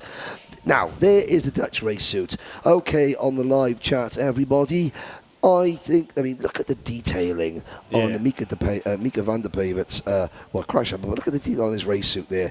Some of them are real works of art, the race suits. You've got the Dutch lion on there, you know, obviously like William of Orange and what have you, but Mika van der Peevert. We talk about the unique suits as well. One thing we haven't touched on is how unique some of these helmets are. Well, yes, indeed. And there are several drivers who, you know, they get special helmets for the Grand Finals. Or, you know, new crash helmets, they debut here for the Grand Finals. But as we look across, there's the British race. No, that's the French race suits. Now, when you stand up, the French cockerel, you know, those stripes, you know, mirror the French cockerel. Now, who is going out first in this session? Well, Diego Reyes from Mexico is out. There's Simon Perigny. There's Diego Reyes, Mexican colour. Well, the very colourful shirts in the paddock, Team Mexico. And it gives us a chance to talk about Diego Reyes. So, why the drivers go out at the end? Obviously, you're thinking, okay, Diego hasn't got a toe, but is there something about the track condition that is preferable towards the end, or rather at the start? Well, obviously, as the track warms up, it'll supply, you know, more grip to the tyres or more contact to the tyres, and you'll be able to put in. But throughout qualifying, generally, especially on new tyres, your first 3 laps of a new tyre are always best. Obviously, starting with the first lap being the quickest, your first flying lap will be the best of the tyre, and it'll slowly degrade from there. Yes. So a lot of these drivers going out last are using that first lap to make sure that they can get the lap in. Going out early, maybe you don't feel comfortable with the track yet, you still think there's some time to find. So getting in a banker lap early on the first lap on the new tyres, and then working on the circuit, maybe you find a couple of tenths in sector 1 or sector 2, and you're not actually looking to be in the top 5, you want to break into the top 15. Does the track evolve that much with the rubber? Is the track conditions better at the end of 6 minutes? I mean, it sounds stupid. I would say no, but there's a reason they all wait till the end as well, isn't there? Well, track progression is always progressive. It's in the word. So every lap, there will be more rubber being laid down, so the track will get faster and faster every lap. Here we go then. There's Charles Visser, South Africa's entry in this class. Now, with 4 minutes to go, I'm not going to say everyone is coming out by a long stretch. Pretty much everyone. Well, there's still a few back in the pits, but we've got another 20 or so drivers now on the pit lane. There goes, and there goes Charles Visser out of the pit lane. A lot of drivers still understeering as well, but not crashing. China with Zhang Ronggu, second fastest at the moment. And one driver just heading out on the circuit that I'm really excited to see, Diego Ramos for Brazil. Dalton Haynes is also in this group, the real deal, Dalton Haynes, making his Grand Finals debut. Some more bumps there, coming through the chicanes. Yeah, no, the circuit I think is going to be rather hard on the body, as you can see from the bumps, and they are using a lot of curbs. Bahrain, a circuit we didn't use many curbs, and now we come to a completely different circuit where curbs are necessary. Everybody fighting for position, making sure they can get their flying lap started in a good place. There are some good gaps throughout this group, and I've got a feeling that this is more than likely going to be the group that gives us our pole sitter for the day. Okay, no problems. Well, the second, another bunch of drivers are heading out on the circuit now. Still haven't seen Callum Bradshaw, still haven't seen Lewis Gilbert or Diego Ramos on track yet. It is our driver from Mexico, Diego Reyes Tirina, who is provisional pole at the moment by 0.6 of a second from Zhang Ronggu from China. They're the only two that have really set a competitive lap time. As now we look at this, the Hungarian race suit, that's Argentina in the multicolored blue suit, and still 2 minutes to go. 2, 4, 6, 8, 10, 12 drivers sitting, 2 minutes to go. And if they leave soon, they're going to be leaving right into this group that we're on screen with now. So if they're leaving in the next 10 seconds, they're going to be coming out right in front of this group. They're still standing still at the moment as this group comes down towards a turn 1. Well, hang on a second. Now, right. 3.62 goes out. There they go with 1 minute 38 seconds, and there's Slovenia, number 346, Nick Trobeck, and they all going to squeeze out onto the track.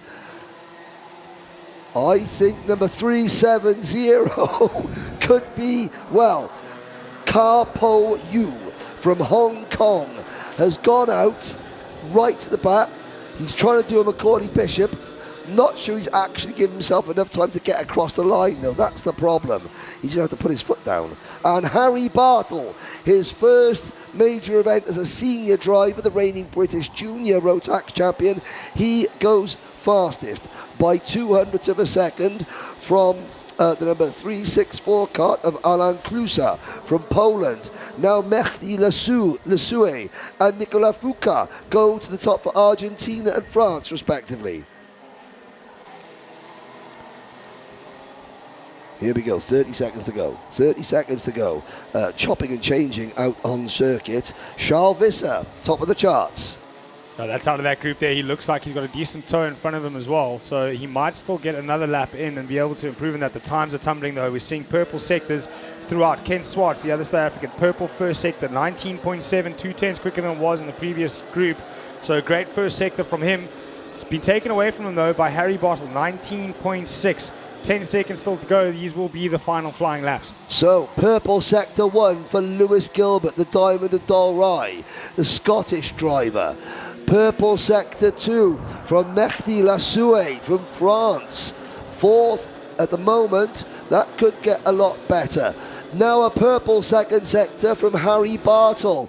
Purple final sector from Simon Perigny. He goes second as the checkered flag waves. Charles Visser still top of the charts from Perigny, from Fuca, from Trobech. Brett King from Ecuador to the top of the charts. Paul Hamburg from Estonia to the top of the charts. Harry Bartle goes fast again. Van der Pavert, Bradshaw. No, it's Gilbert. Lewis Gilbert. Purple in all 3 sectors. Talk about putting a lap together.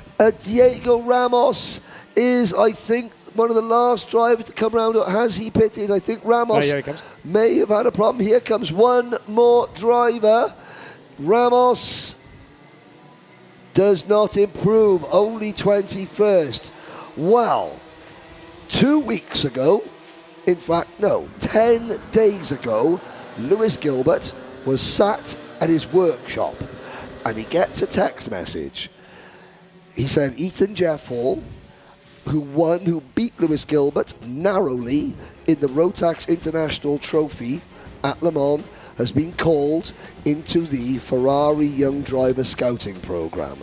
That means he cannot race at Sarno. In that situation, the ticket goes to the driver that finished next in line. That was Lewis Gilbert.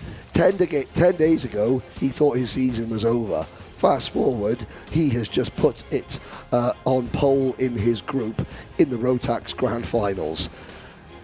That's not bad. And I spoke to Lewis and I said, look, have you got, as you're looking at the rest of the top 20, in fact the top 30, I said, Lewis has been here many times before, I think 3 or 4 times before. You know, he always has had months to prepare. He's had his ticket, plenty of time to think about it, sometimes overthink about it.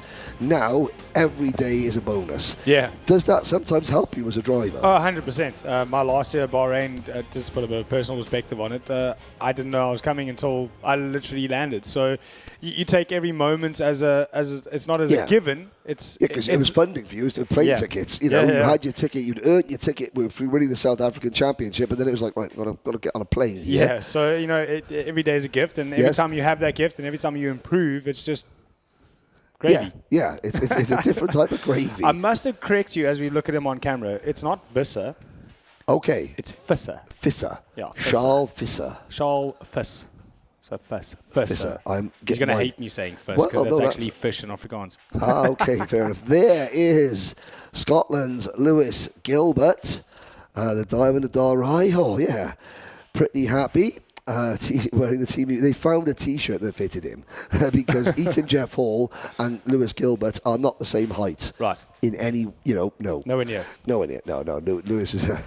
I think the first thing the Gilbert family had to do, the main thing was who was going to look after Poppy the Spaniel, who was a very popular figure in the British karting paddock, but apparently the grandparents have got the dog, so that the rest of the family can go to Italy.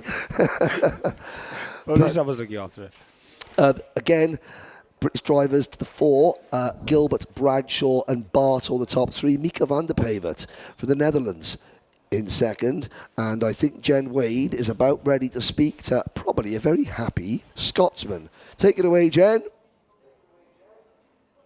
Lewis Gilbert, I know you weren't meant to be here, but someone's watching over you, I think. I know, it's crazy to think, well, a week ago I wasn't actually going to the event, and here I am when we were able to qualify pole overall. It's just a crazy week we've had, and yeah, it's been not the easiest of weeks, but we've worked hard, and it's showed, you know, the pace we had there was pretty good, and yeah, I can't thank everybody that came and helped us here, and yeah, it's just been crazy. You know, sometimes you have to be lucky, and sometimes you have the luck, and you've got the luck at the moment. Tell me why you weren't meant to be here and how you come to be here.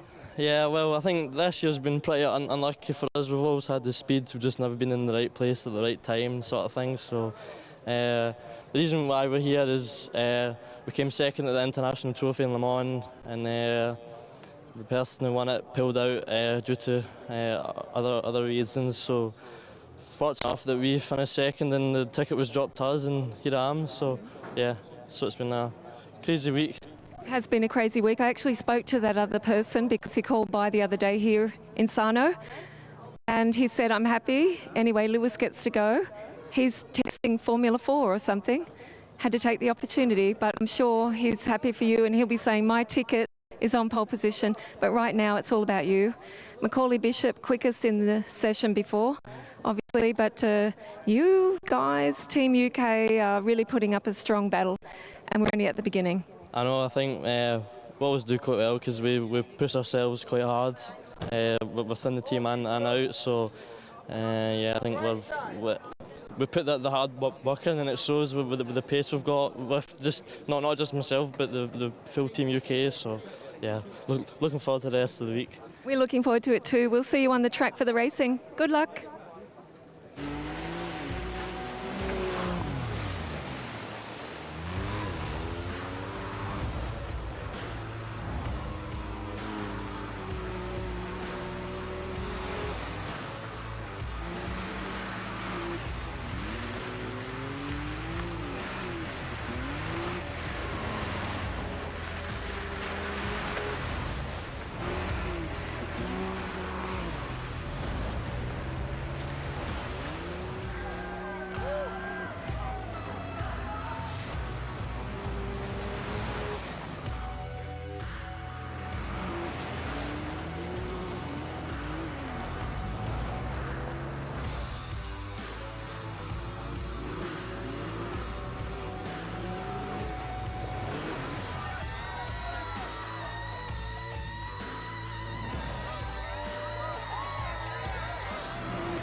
So there are 2 qualifying sessions to go.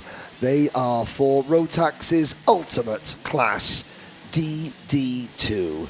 And as you look at the chrome, the Kevlar style black crash helmet and the race suit of driver, now in Chinese Taipei and the island of Taiwan, in senior, they had their very first ever female driver. The driver that we were just watching on our screen there, just going to quickly check down the order. That was Po Han Chen in kart number 465. There he is. Po Han Chen. He does a little bit of car racing as well, but he's got the Chinese Taipei race suit on. A lot of the drivers going out early here. Now, so will we see a different style of qualifying here? Drivers going out, doing one up and coming in before the end of the session? Yeah. Because the DD2 rubber takes a heck of a big beating. Yeah, so DD2 especially, there goes DD2 especially, when they do get the tires warmed up and worked, they do drop off quite a bit more throughout the session. They do find a nice plateau though. So after the first 3 laps, it tends to plateau and those lap times will stay the same. Basically for the life of the tire. The tire is very good at keeping its pace and keeping its heat. Yes. But those first 3 laps are very good. So you'd rather want to go out, get a lap in, and also the slipstream, not as big in a D2 as it is in a Senior Max or Junior Max. No, because it's got the 2-speed karts, you know, yeah, there's not as much of a slipstream. Now everyone starts heading out onto the circuit, so most of the field, in fact, going out, just looking at the 463 kart of Netherlands driver Enzo Ball, and here there's a whole group of them now going out. Great to see people on the live chat supporting not just the main countries, getting lots of support from countries like Latvia. I was fortunate enough to go to Latvia and commentate early this year. Really strong team, and there is a bit of bunching going on out in the pack. You're looking, no one's really set a representative lap time at the moment. The fastest driver is Alexander Horodinsky. Zach Leakey from Ireland. He's racing for Team UK, but he is, you know, part of Team Ireland. He's got his Irish race suit on. Oh, there's a group we were talking about. Yes, indeed. And they're lucky there's 3 minutes to go, but, you know, it's still not ideal, is it? You're always faster when chasing, so you do want to go with someone, chase someone, and there is a small amount of slipstream. Yes. So making sure that you're behind someone, but in the right group, You don't want to go out behind someone who's, still new to the circuit, still trying to get going, not quite there. You want to go with the faster drivers. And that's why you see so much chopping and changing going on, because they're looking for a driver they've targeted, or they've been told by their team, right, you follow driver X. XYZ, yeah. Yes. And that driver doesn't particularly want you following them in qualifying. So hence you see the moving, shaking, who backs off when. Thus, the coining the phrase cat and mouse. Yeah. Cat and mouse game. I think that's the best way to put it. Yes, indeed.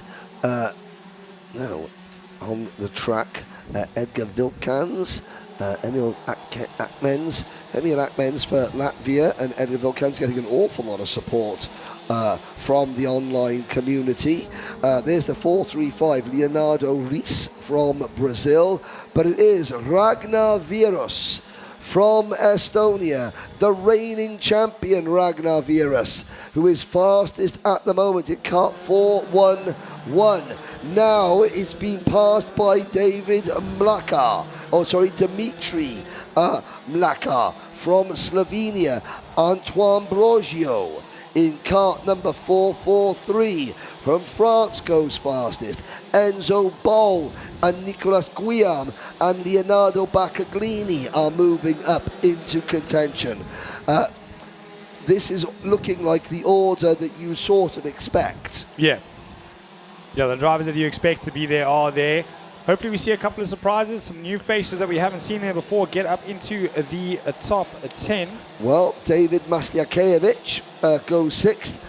Johnny Bravo, new father Johnny Bravo, and he has his daughter here with him and his partner and the whole family. So congratulations to David Mastiakevich, to Johnny Bravo, as he's known, on becoming a father. Maxim Shurko up into the top 5. You can see, now speaking of new names, here's one that is, you may not have thought of, Vincenzo Marquez Carapint. Vincenzo Marquez Carapint. I'll make sure I hang on to that one. Vicente Marquez Carpint, Leonardo Baccaglini, Antoine Barbaroux, Edgars Vilsans. Now the cream is rising to the top. A lot more European-based drivers. DD2, popular in South Africa. We don't have it in the UK at all. Very popular in South Africa. We've got names such as Bradley Liebenberg and Sebastian Boyd, Jamie Smith, all former visitors to the Rotax Grand Finals. Liebenberg at the moment is only 27th. Bradley flew in late. He was racing a saloon car in South Africa literally the day before the carts were raffled. As well.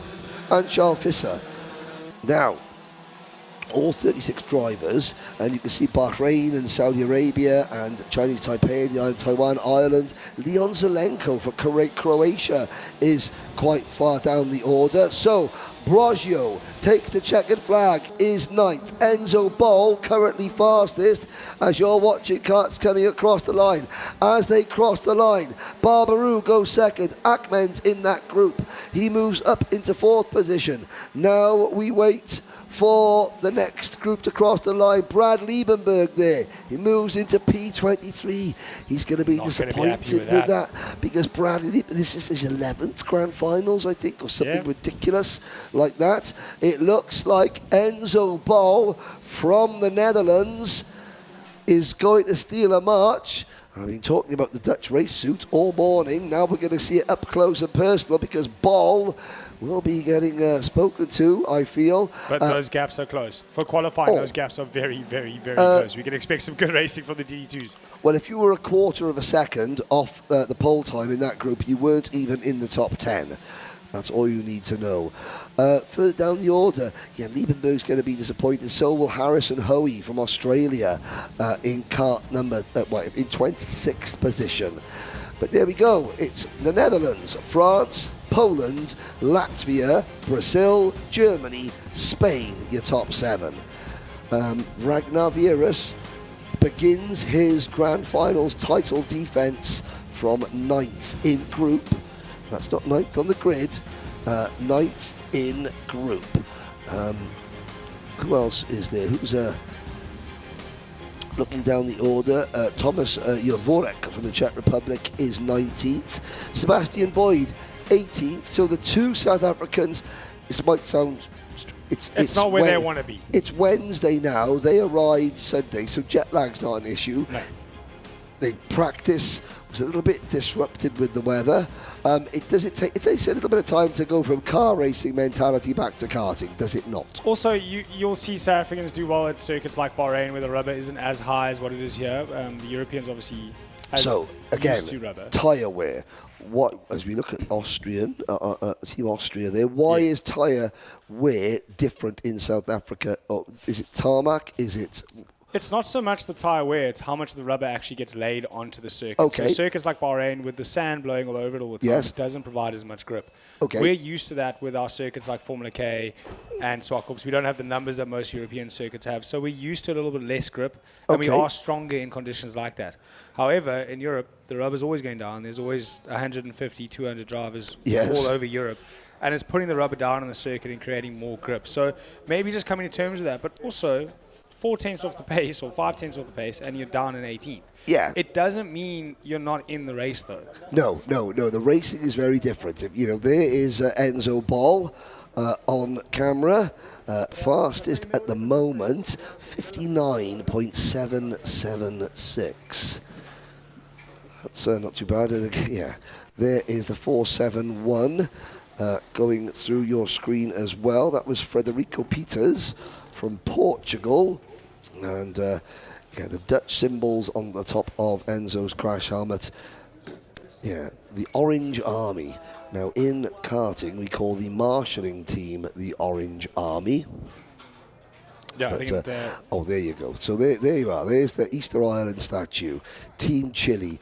14 drivers here from Chile. Chile hosted the International South America Trophy this year. Like I said, there's a very nice CIK grade circuit in Chile. You have to wonder, when will the Grand Finals venture to South America again? Been there once with Brazil. See what happens. It's nice to see how Rotax is globally growing. Yes. It's starting to grow other regions as well around the world. Exactly. Well, one of the strongholds of Rotax for its many years has been the Netherlands, and Enzo Bol, our fast Dutchman, is speaking to Jen Wade now. Enzo Bol, you're fast. You said when I spoke to you earlier it was going okay, but what do you think now? Not bad? No, now it's good. It's better than in the free session, in the free practice. And really happy with the result from the qualifying. Well, and now hope we have some good heats.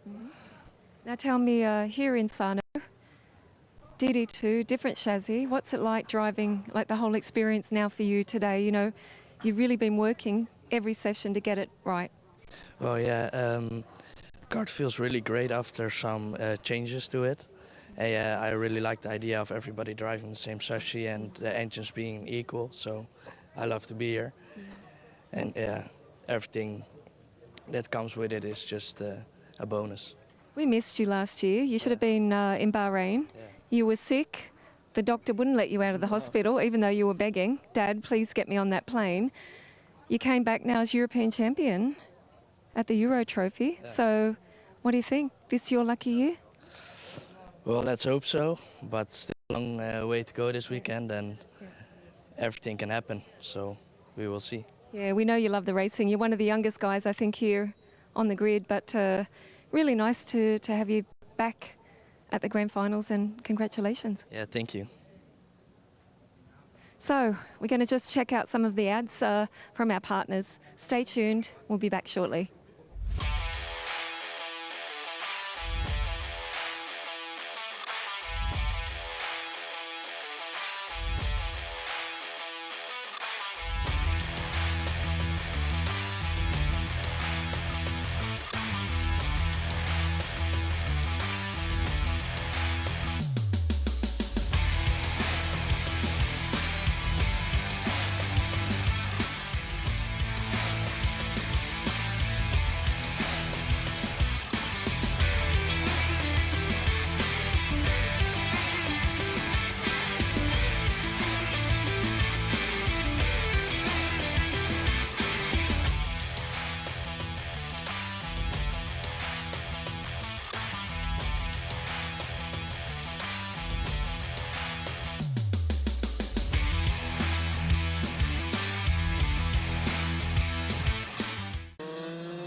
Well, get your subscriptions in for the Rotax Tracks app.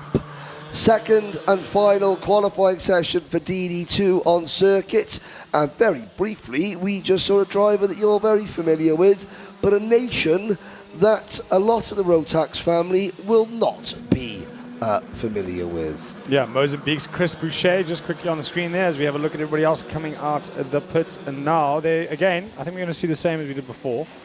The track obviously is rubbering in lap by lap by lap. It's getting faster lap by lap. We saw a 59.7 for the previous group. We're going to see now if that pattern repeats itself, with the second group being quickest.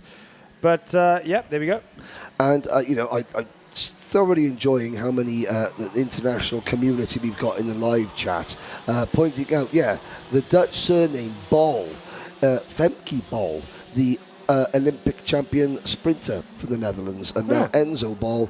I'm sure there's not, you know, they may not family, but you know, very a surname associated with Dutch sporting greatness, not just in athletics but in go-karting as well. So thank you for all the advice, all, you know, the knowledge that you're adding to this broadcast. We saw this, who's in this class for Spain. They're watching from all over the south of Spain. Now on board with Stefano Parodi. You're looking at the onboard camera. It is being shaken around like a bag of bones. It's a fantastic glimpse of just how bumpy this circuit is, and it's a fantastic advert for the screws that the Alpha Live crew have actually attached it to the go-kart with. The mounting points. The one thing I must say is that everybody was saying to me today, or earlier when I was talking to the drivers, that turn one is easy flat. Yes. I'm watching that onboard and it didn't look all too easy flat. No, it's not you know? easy at all. You know, you hang, you know, these cars. So top speed in DD2 Masters last year in Bahrain was about? I can't honestly remember, but I think it was about a 130, 128. 130 kilometers an hour. These are slightly faster, about 132 kilometers an hour because of the different weight limits. So, pole position, well, fast at the moment. Jose Pedro Pasadore, very famous Uruguayan racing family. Pasadore, he raced go-karts against the likes of Ayrton Senna. He has raced Formula 3, he's raced Formula 2, he's even raced in Argentinian sort of Formula 1, you know, family, not the driver, but not this driver, not Jose, but again, I was speaking to his father, who is still here. Now the 454, Stefano Parodi, he is on your screen now. He was fastest, now he's dropped to fourth position. Well, they're taking the pole position, but not by much. Oh, well, actually, no. As everything starts changing with 1:50 to go. Axel Sanyala, senior Rotax champion. The last time the grand finals were here in 2019, in the closest ever finish we've had in the history of this event. Sam Knoppers from the Netherlands, Zenderua, the ever-present Slovenian Zenderua, and Rasmus Vendelbo. There is a look at the number 432 car. That is Ludovic Saboran. Ludovic Saboran, who was in 8th position. Looking at see the mechanic there saying, head down, go boy, well, go. That's Stefan Ellswood, that's Will Ellswood's father. Will Ellswood is third fastest. There is a story about that, why this event is so special for Will and his family, which we will tell over the course of the week. But Parodi, our camera cart, is now just slipping outside the top 10. Zenderua, Rasmus Vendelbo, Sem Knoppers, Will Ellswood, Axel Sanyada, Patrick Knowles Lochmelis, Christos Oikonomou from Greece, and then the best of our Italian drivers in the class, the 448 of Mauro Simoni. Then it is Diego Portel for Chile in 10th position. Well, with 25 seconds to go now, they're only doing 59.8, 1 minute dead, so we can expect the times to tumble. We're going to see that order change a lot over the next 25 seconds, 30 seconds. Yes, I'm sure we will. Can anyone stop Derua? There's the 424 cart. at the moment. Now the 4.24, well, that's Paul Forkemin. We've switched to Paul Forkemin because Paul Forkemin is on course to potentially take provisional pole. He goes to 5th. He lost in the last sector, but we picked him up just at the right time there. De Rua still leads. Knoppers is second. Sanyala is third. Here comes Parodi to the line. Stefano Parodi's 20th at the moment. Through turn 12. Now the run through the last chicane onto the line. Parodi crosses the line and no change. No change. Further down the pack. Okay, 28th place at the moment for the birthday boy, Zane Buthen. Zane Buthen. Not bad for your first visit to a grand final, considering only 2 years in a kart. Yeah, I mean, he got 2 years in a kart, and Buthen has out-qualified, Maxime Gravaway, Giovanni Cucciolino, drivers who are far more experienced in not just in international racing, but in karting in general. From countries with, Namibia, finish up ahead of Mozambique. That's going to be a little bit of a battle between them. There's only one driver from each of those nations. They're opposite each other in the driver's tent, in the same class. And you think, okay, no one's going to expect anything from them in terms of results, potentially underestimating them. But, yeah, to have those two nations here, that'll be a good week-long story. Who comes out on top, Namibia or Mozambique? Now, we have a little look there. Again, Sem Knoppers has a huge amount of support from the United Arab Emirates. On the live chat, people tuning in from LA Raceway, from Dubai in the Emirates, and supporting Sem Knoppers. Well, we'll wait there. The man, the myth, the legend, Zen de Rua. How many times should... Zen does have a podium here at the Grand Finals. He should have a lot more. Yeah. But luck has not always been on his side, and he knows it's just qualifying. Just qualifying. For those of you with long memories, that driver there you're looking at in Brazil won every heat, won the pre-final, started from pole in the final. At the end of lap 1, got driven over, parked. The sight of him parking his kart on the hill down towards turn 1 of Brazil after leading nearly every lap, and he parked it just underneath that gentleman there, who is he was Zen's father-in-law, who was the Slovenian distributor. Brutal. It was, yes, brutal. And you still pack it up, go home, have a chat in the truck on the way home, and the very next year you're back at it. Yes, indeed. For every bad weekend in motorsport, there's always that one good weekend that brings you back. Now, Jen Wade will be going down to the pit lane to interview Zen de Rua. That's the end of qualifying. Please, the timetable is only on the Rotax Global app. Please download that and check the timetable. We're going to be taking a break. There's plenty of activity during the lunch break. You're going to see several exclusive interviews on the live broadcast. And when we come back for the start of this afternoon's heat racing, we will be exclusively on the Rotax Karting YouTube channel. Jen, take it away.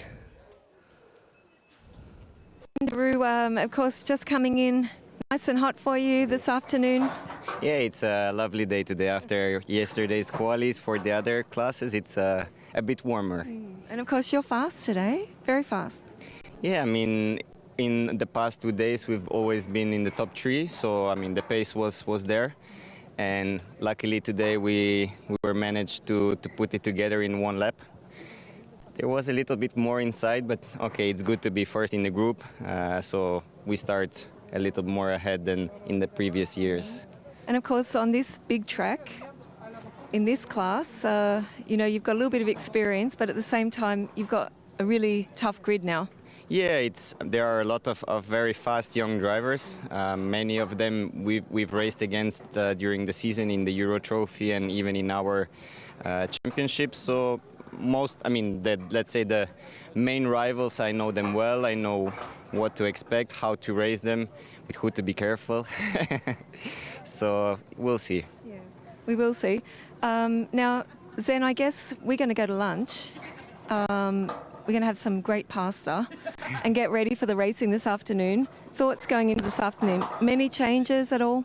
No, I think the feeling is very good, setup-wise, and like how I feel with the car, the track, everything. We've got a good package together. So also have a good plate of pasta, and then we'll see how it goes in the afternoon. That's what I think. A nice cup of coffee after. You cannot in Italy. Okay, that's right. Espresso, Everyone keeps telling me it's against the rules. Without milk. Yeah, it's without milk. But congratulations anyway. It's going to be some great racing. And we've seen you how many times at the Grand Finals? 12 times. This is the 12th time. 13 times qualified, but 12 times on the track. Are you a master yet? It's possible for next year. We'll see what we do. You're having too much fun in the DD2. But we are going to go for a short break and get some pasta. No cappuccino. I had mine already. Okay. So I'm sticking to the rules. Congratulations then also to your team, Team Slovenia, and everyone cheering you on at home. Anyone you want to say hi to before we say goodbye? My whole family and friends that are supporting me, thank you. And let's hope we can put some nice races together for you. Good luck. Thank you. See you. Bye-bye. See you soon.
With 35 one-make cups, Porsche Motorsport is the leading manufacturer of monobrand racing series in automobile racing.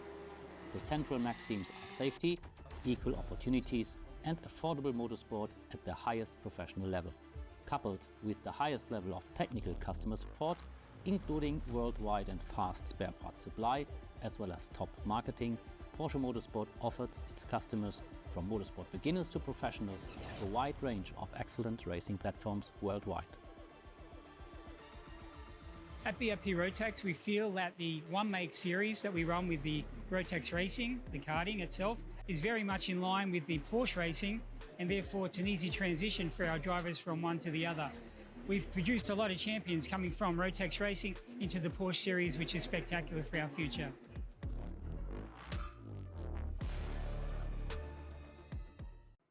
Thomas Dolcemanis, one of our champions. What are you doing here? Yeah, well, last time I was in the Rotax Grand Finals was 2 years ago, and this year I had the chance to come back and help some young talents as my own country, the drivers, to win and improve. Yeah. Now, Thomas, of course, Bahrain. It was 2021. Magic moment. You and your dad's here, helping another young driver. What can you tell us about that day? Junior Max, world number one. Yeah, well, after competing 5 times in the Grand Finals, on the 5th time I finally did it. It was very tough. Actually, I started my karting world in driving Rotax. So I know Rotax from my own age when I was little. And yeah, me and my father, our own team, we were working very hard, driving when no one else is driving, and we were very prepared for that race, and yeah, we won every single heat, every qualifying, all the races. So it was the max we could do. Yeah, of course, we'd seen you even when you came to the Micro Mini Grand Festival in Speed World in Austria. Tiny little boy there racing, and of course won the title. The international career started, and as you say, 5 grand finals later, you finally did it. I remember interviewing you at the end, and you were really proud of the fact that you and your dad did it. So I'm happy to be part of the story, to be honest, to see that. I've still got the photos on my phone, I think, from the Micro Mini Festival. I'll bring it out one day, maybe when you know, just need to take a little bit of a look back, because sometimes I think it's special even to remember those days with your dad. Seeing him here as well today, but what are you doing here? I mean, you told me you live in Italy. Yeah, so after I won that World Championship in Rotax, it actually got from that point very big, because I got more attention, and I moved after that to Italy to start my professional karting career with factory team Energy, and I drove 2 years for Energy, then I moved to senior, then 1 year in KZ1, KZ2 as well, and yeah, this year I have had an opportunity to drive Formula 4 cars, and as I'm driving a Formula 4 Italian championship, it's all about Italy. So for the past 2 years I have been living in Italy, so it's not actually really far away from here. I live in Milan, around Milan, and yeah, I just wanted to use this opportunity to come here. We're happy to have you here, really happy to see you. I know there's a lot of guys. When you came in, we came through the gate, and then they're like, Thomas. So everyone's grabbing you. I know you're going to spend a lot of time. You've got a couple of days before the next race in... Yeah, in Thursday I have to be in Monza already. Monza. We have to be watching. We'll be watching the live timing when we've got time. Okay, so thank you so much. It's great to have you here, one of our Grand Finals champions. Thank you very much for this opportunity.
Winning is everything, but it is not the only thing. 384 champions, a rainbow of colour, hope and pride. It changed my whole life, and there's no other event in the world like it. I love it. It's part of my life. Bahrain unfolds before them, a floodlit ocean of sand under an ink-black sky, a roller coaster of tarmac and emotion.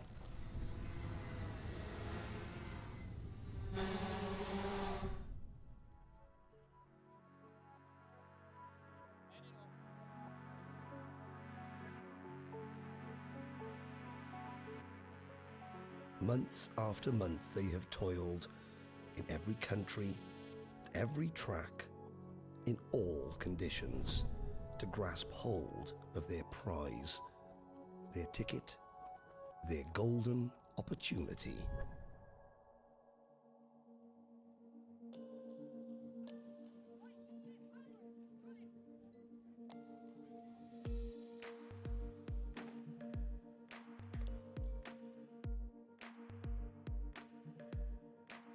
Behind each contender, the love, the drive, the joy and heartache is shared equally.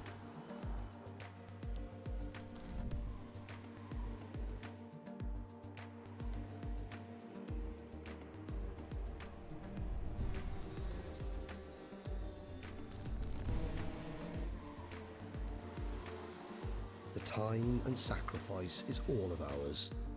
Each moment, each race is felt from afar, from the pits, the stands, the grid.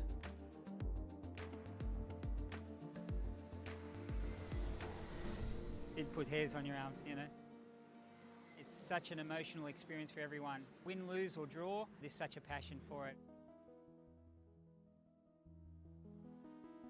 The moment arrives. Summon every sinew and go for broke.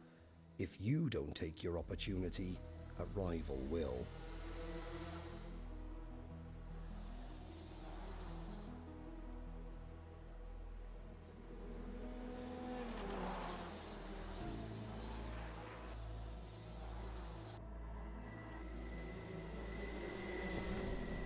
Glory, triumph, victory or defeat, all flash by like a feather blowing on the hot breeze. With every grand final, a champion is crowned, standing tall on the shoulders of us all.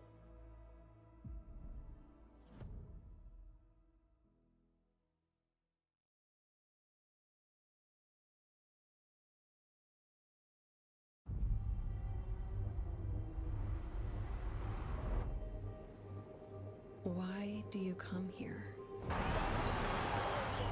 Is this your career? Or is it all about fun? A chance to get away and leave it all behind?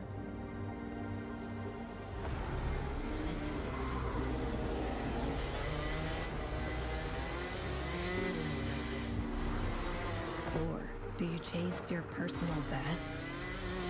Challenging yourself over and over again. Why do you come here? Maybe you're here to collect moments. Good ones. And not so good ones. Or you can't afford mistakes because you want that victory.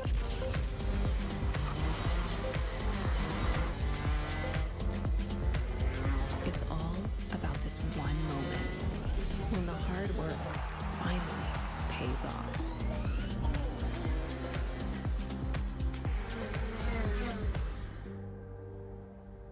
This is the place that brings us closer to the people who share our story.